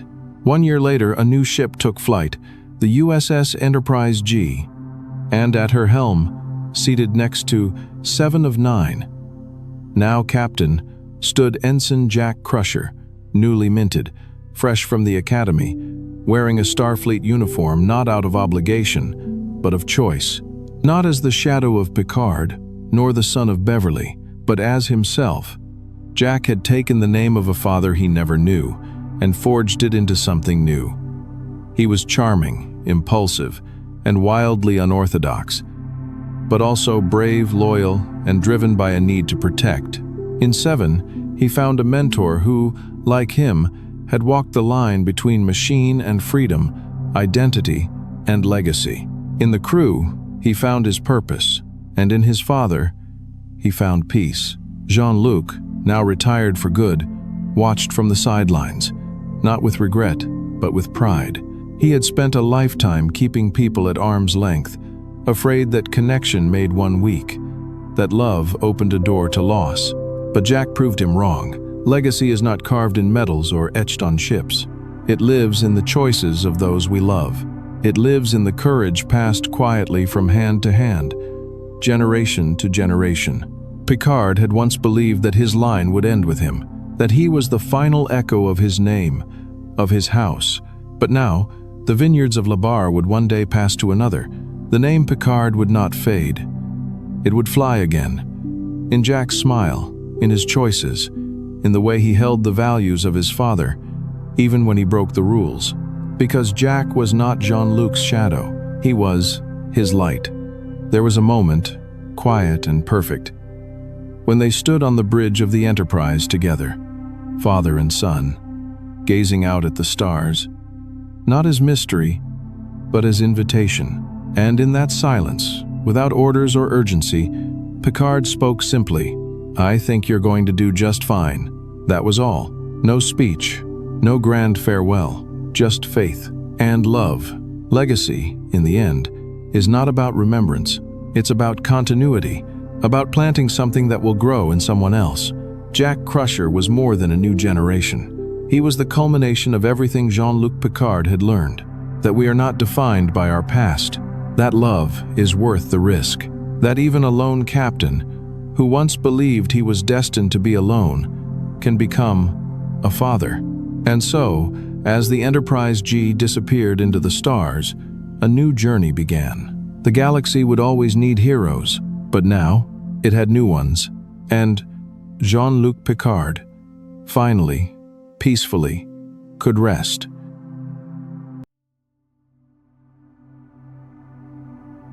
Not all captains wage war with weapons. Some command with ideas, with conviction, with the quiet courage to speak truth when silence would be safer. And among all the explorers, all the admirals, all the warriors who have ever stood at the center of a Federation starship, there was only one Jean-Luc Picard. He was not the strongest, not the flashiest, but he was, perhaps, the most principled, a captain of philosophy, a man who believed that reason, dialogue, and empathy could outshine any phaser or photon torpedo. And in the vast theater of Star Trek, where morality often clashed with protocol, Picard stood as a beacon of humanism in action. From the earliest days of his command aboard the Enterprise D, Picard made it clear he would not simply lead a crew, he would guide a society. He quoted Shakespeare with ease. He pondered ethics as naturally as others gave orders. He saw his role not just as a tactician, but as a guardian of conscience. Each mission was not merely a task to be completed, but a question to be answered. What does it mean to be civilized? Where is the boundary between cultural respect and moral responsibility? How do we protect life while honoring freedom? Picard didn't pretend to have all the answers, but he never stopped asking the questions. His command style was rooted in diplomacy. He did not bluff for sport. He did not rush to conflict. He saw war as failure, not glory. When confronted with hostile powers, be they Romulan, Klingon, Cardassian, or even the Borg, he always sought to understand before he judged, to communicate before he retaliated. One of the clearest reflections of his worldview came in The Measure of a Man, an episode that placed Data, an android officer, on trial for his personhood. Starfleet sought to dismantle and study him. Picard stood up and asked the courtroom, not what Data could do, but what he was. Your Honor, Starfleet was founded to seek out new life. Well, there it sits. In that moment, Picard wasn't defending a machine. He was defending the principle that sentience is not defined by skin or circuitry, that the soul, whatever its shape, must be respected. Time and again, Picard placed moral clarity above convenience. In The Drumhead, he resisted the tide of paranoia and false justice. In Who Watches the Watchers, he respected the spiritual beliefs of a primitive society, even when he could have corrected them. In I, Borg, he wrestled with vengeance when offered the chance to destroy the entire Borg collective through one drone. He chose restraint. He chose compassion. He chose what was right, not what was easy. His leadership was defined by inclusion. He believed in the value of every crew member. From the confident Klingon security chief to the blind engineer, the empathic counselor, the curious android, and the ever-questioning first officer. He did not surround himself with yes-men. He welcomed dissent. He listened to disagreement. He knew that strength was forged, not in silence, but in debate. There was no ego in his command, only responsibility. But Picard was not flawless. He could be rigid, distant, at times emotionally withheld. His moral compass was sharp, but it sometimes isolated him from those who needed warmth, not wisdom. He often chose solitude over vulnerability, but that, too, was part of his philosophy. Not a coldness, but a discipline. An understanding that leadership sometimes means bearing the burden alone. As his career progressed, and as war with the Borg, Dominion, and Romulans tested the Federation's principles, Picard never abandoned his ideals. Even when Starfleet itself faltered, even when fear and pragmatism seeped into its foundations, he stood in protest. He resigned in shame when the Romulan evacuation was abandoned. He spoke against injustice when synthetic life was banned. He risked everything to rescue a forgotten species, a hidden colony, a troubled soul. Jean-Luc Picard believed that the measure of civilization was not how it treated the strong, but how it protected the vulnerable. In the face of existential threats, he did not yield to cynicism. He did not allow trauma, Borg assimilation, death, betrayal, to harden him into steel. He mourned, he endured, and he grew. He sought therapy, faced childhood grief, confronted his fears of love, family, and connection. He allowed himself to feel, to open, to change, and in that, he embodied what humanism means. Not perfection, but progress. His deepest strength was not found on the bridge or in battle, but in his conviction, the unshakable belief that we are better together. That truth, justice, diplomacy, and empathy are not weaknesses, but the very tools by which we build the future. The final evolution of Picard was not technological, not even philosophical. It was personal. The man who once chose solitude came to cherish connection. The captain who feared fatherhood found his son. The admiral who thought he would die alone ended surrounded by friends, laughed over cards, drank wine beneath his own vines, and watched the stars, not as a battlefield, but as an open canvas. Jean-Luc Picard is not remembered for the wars he won, but for the peace he tried to preserve. He showed us that intellect and heart can coexist, that a starship's might lies not in its weapons, but in the mind of its captain. He reminded us that strength is not domination, but understanding, that the most powerful words on the bridge are not fire, but engage. So if his story teaches us anything, let it be this: that ideals still matter, that integrity still has a place, that in an age of conflict, reason can still lead, that in a universe of uncertainty, a quiet voice of conscience can still echo louder than all the noise, and that, with enough courage, even one voice, one man, can help an entire generation find its humanity.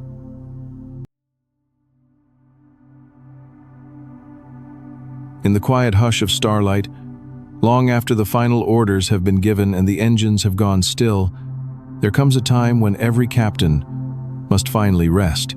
Jean-Luc Picard, once the commanding presence on the bridge of the Enterprise, once the voice of diplomacy, once the face of Starfleet's moral clarity, has laid down his burdens. He does not need to chart new systems, confront new enemies, or solve impossible ethical puzzles. He has done his part, and now he sleeps. But sleep, for a man like Picard, is not retreat. It is peace. It is the long exhale after a life lived in service of something greater. The gentle silence after music has filled the room, a quiet return to the vineyard he once walked as a boy, beneath skies as endless as the future. He is no longer haunted by the ghosts of the Borg, no longer running from the shadows of his childhood, no longer carrying the weight of command with clenched fists and sleepless nights. He has found forgiveness in others, in the Federation, and, most importantly, in himself. There is a legacy that follows him, not just in medals or starships, not just in the name Enterprise etched into new hulls, but in the lives he touched, in the people who carry forward his ideals. Jack Crusher, wearing the uniform with purpose. 7 of 9, commanding with empathy. Raffi, healing while leading. Data, finally at peace. Worf, wiser than ever. Geordi, a builder of futures. Troy and Riker, guardians of family and faith. Each one of them carries a piece of Picard's heart, because he never just gave orders. He gave people the courage to be better than they thought they could be.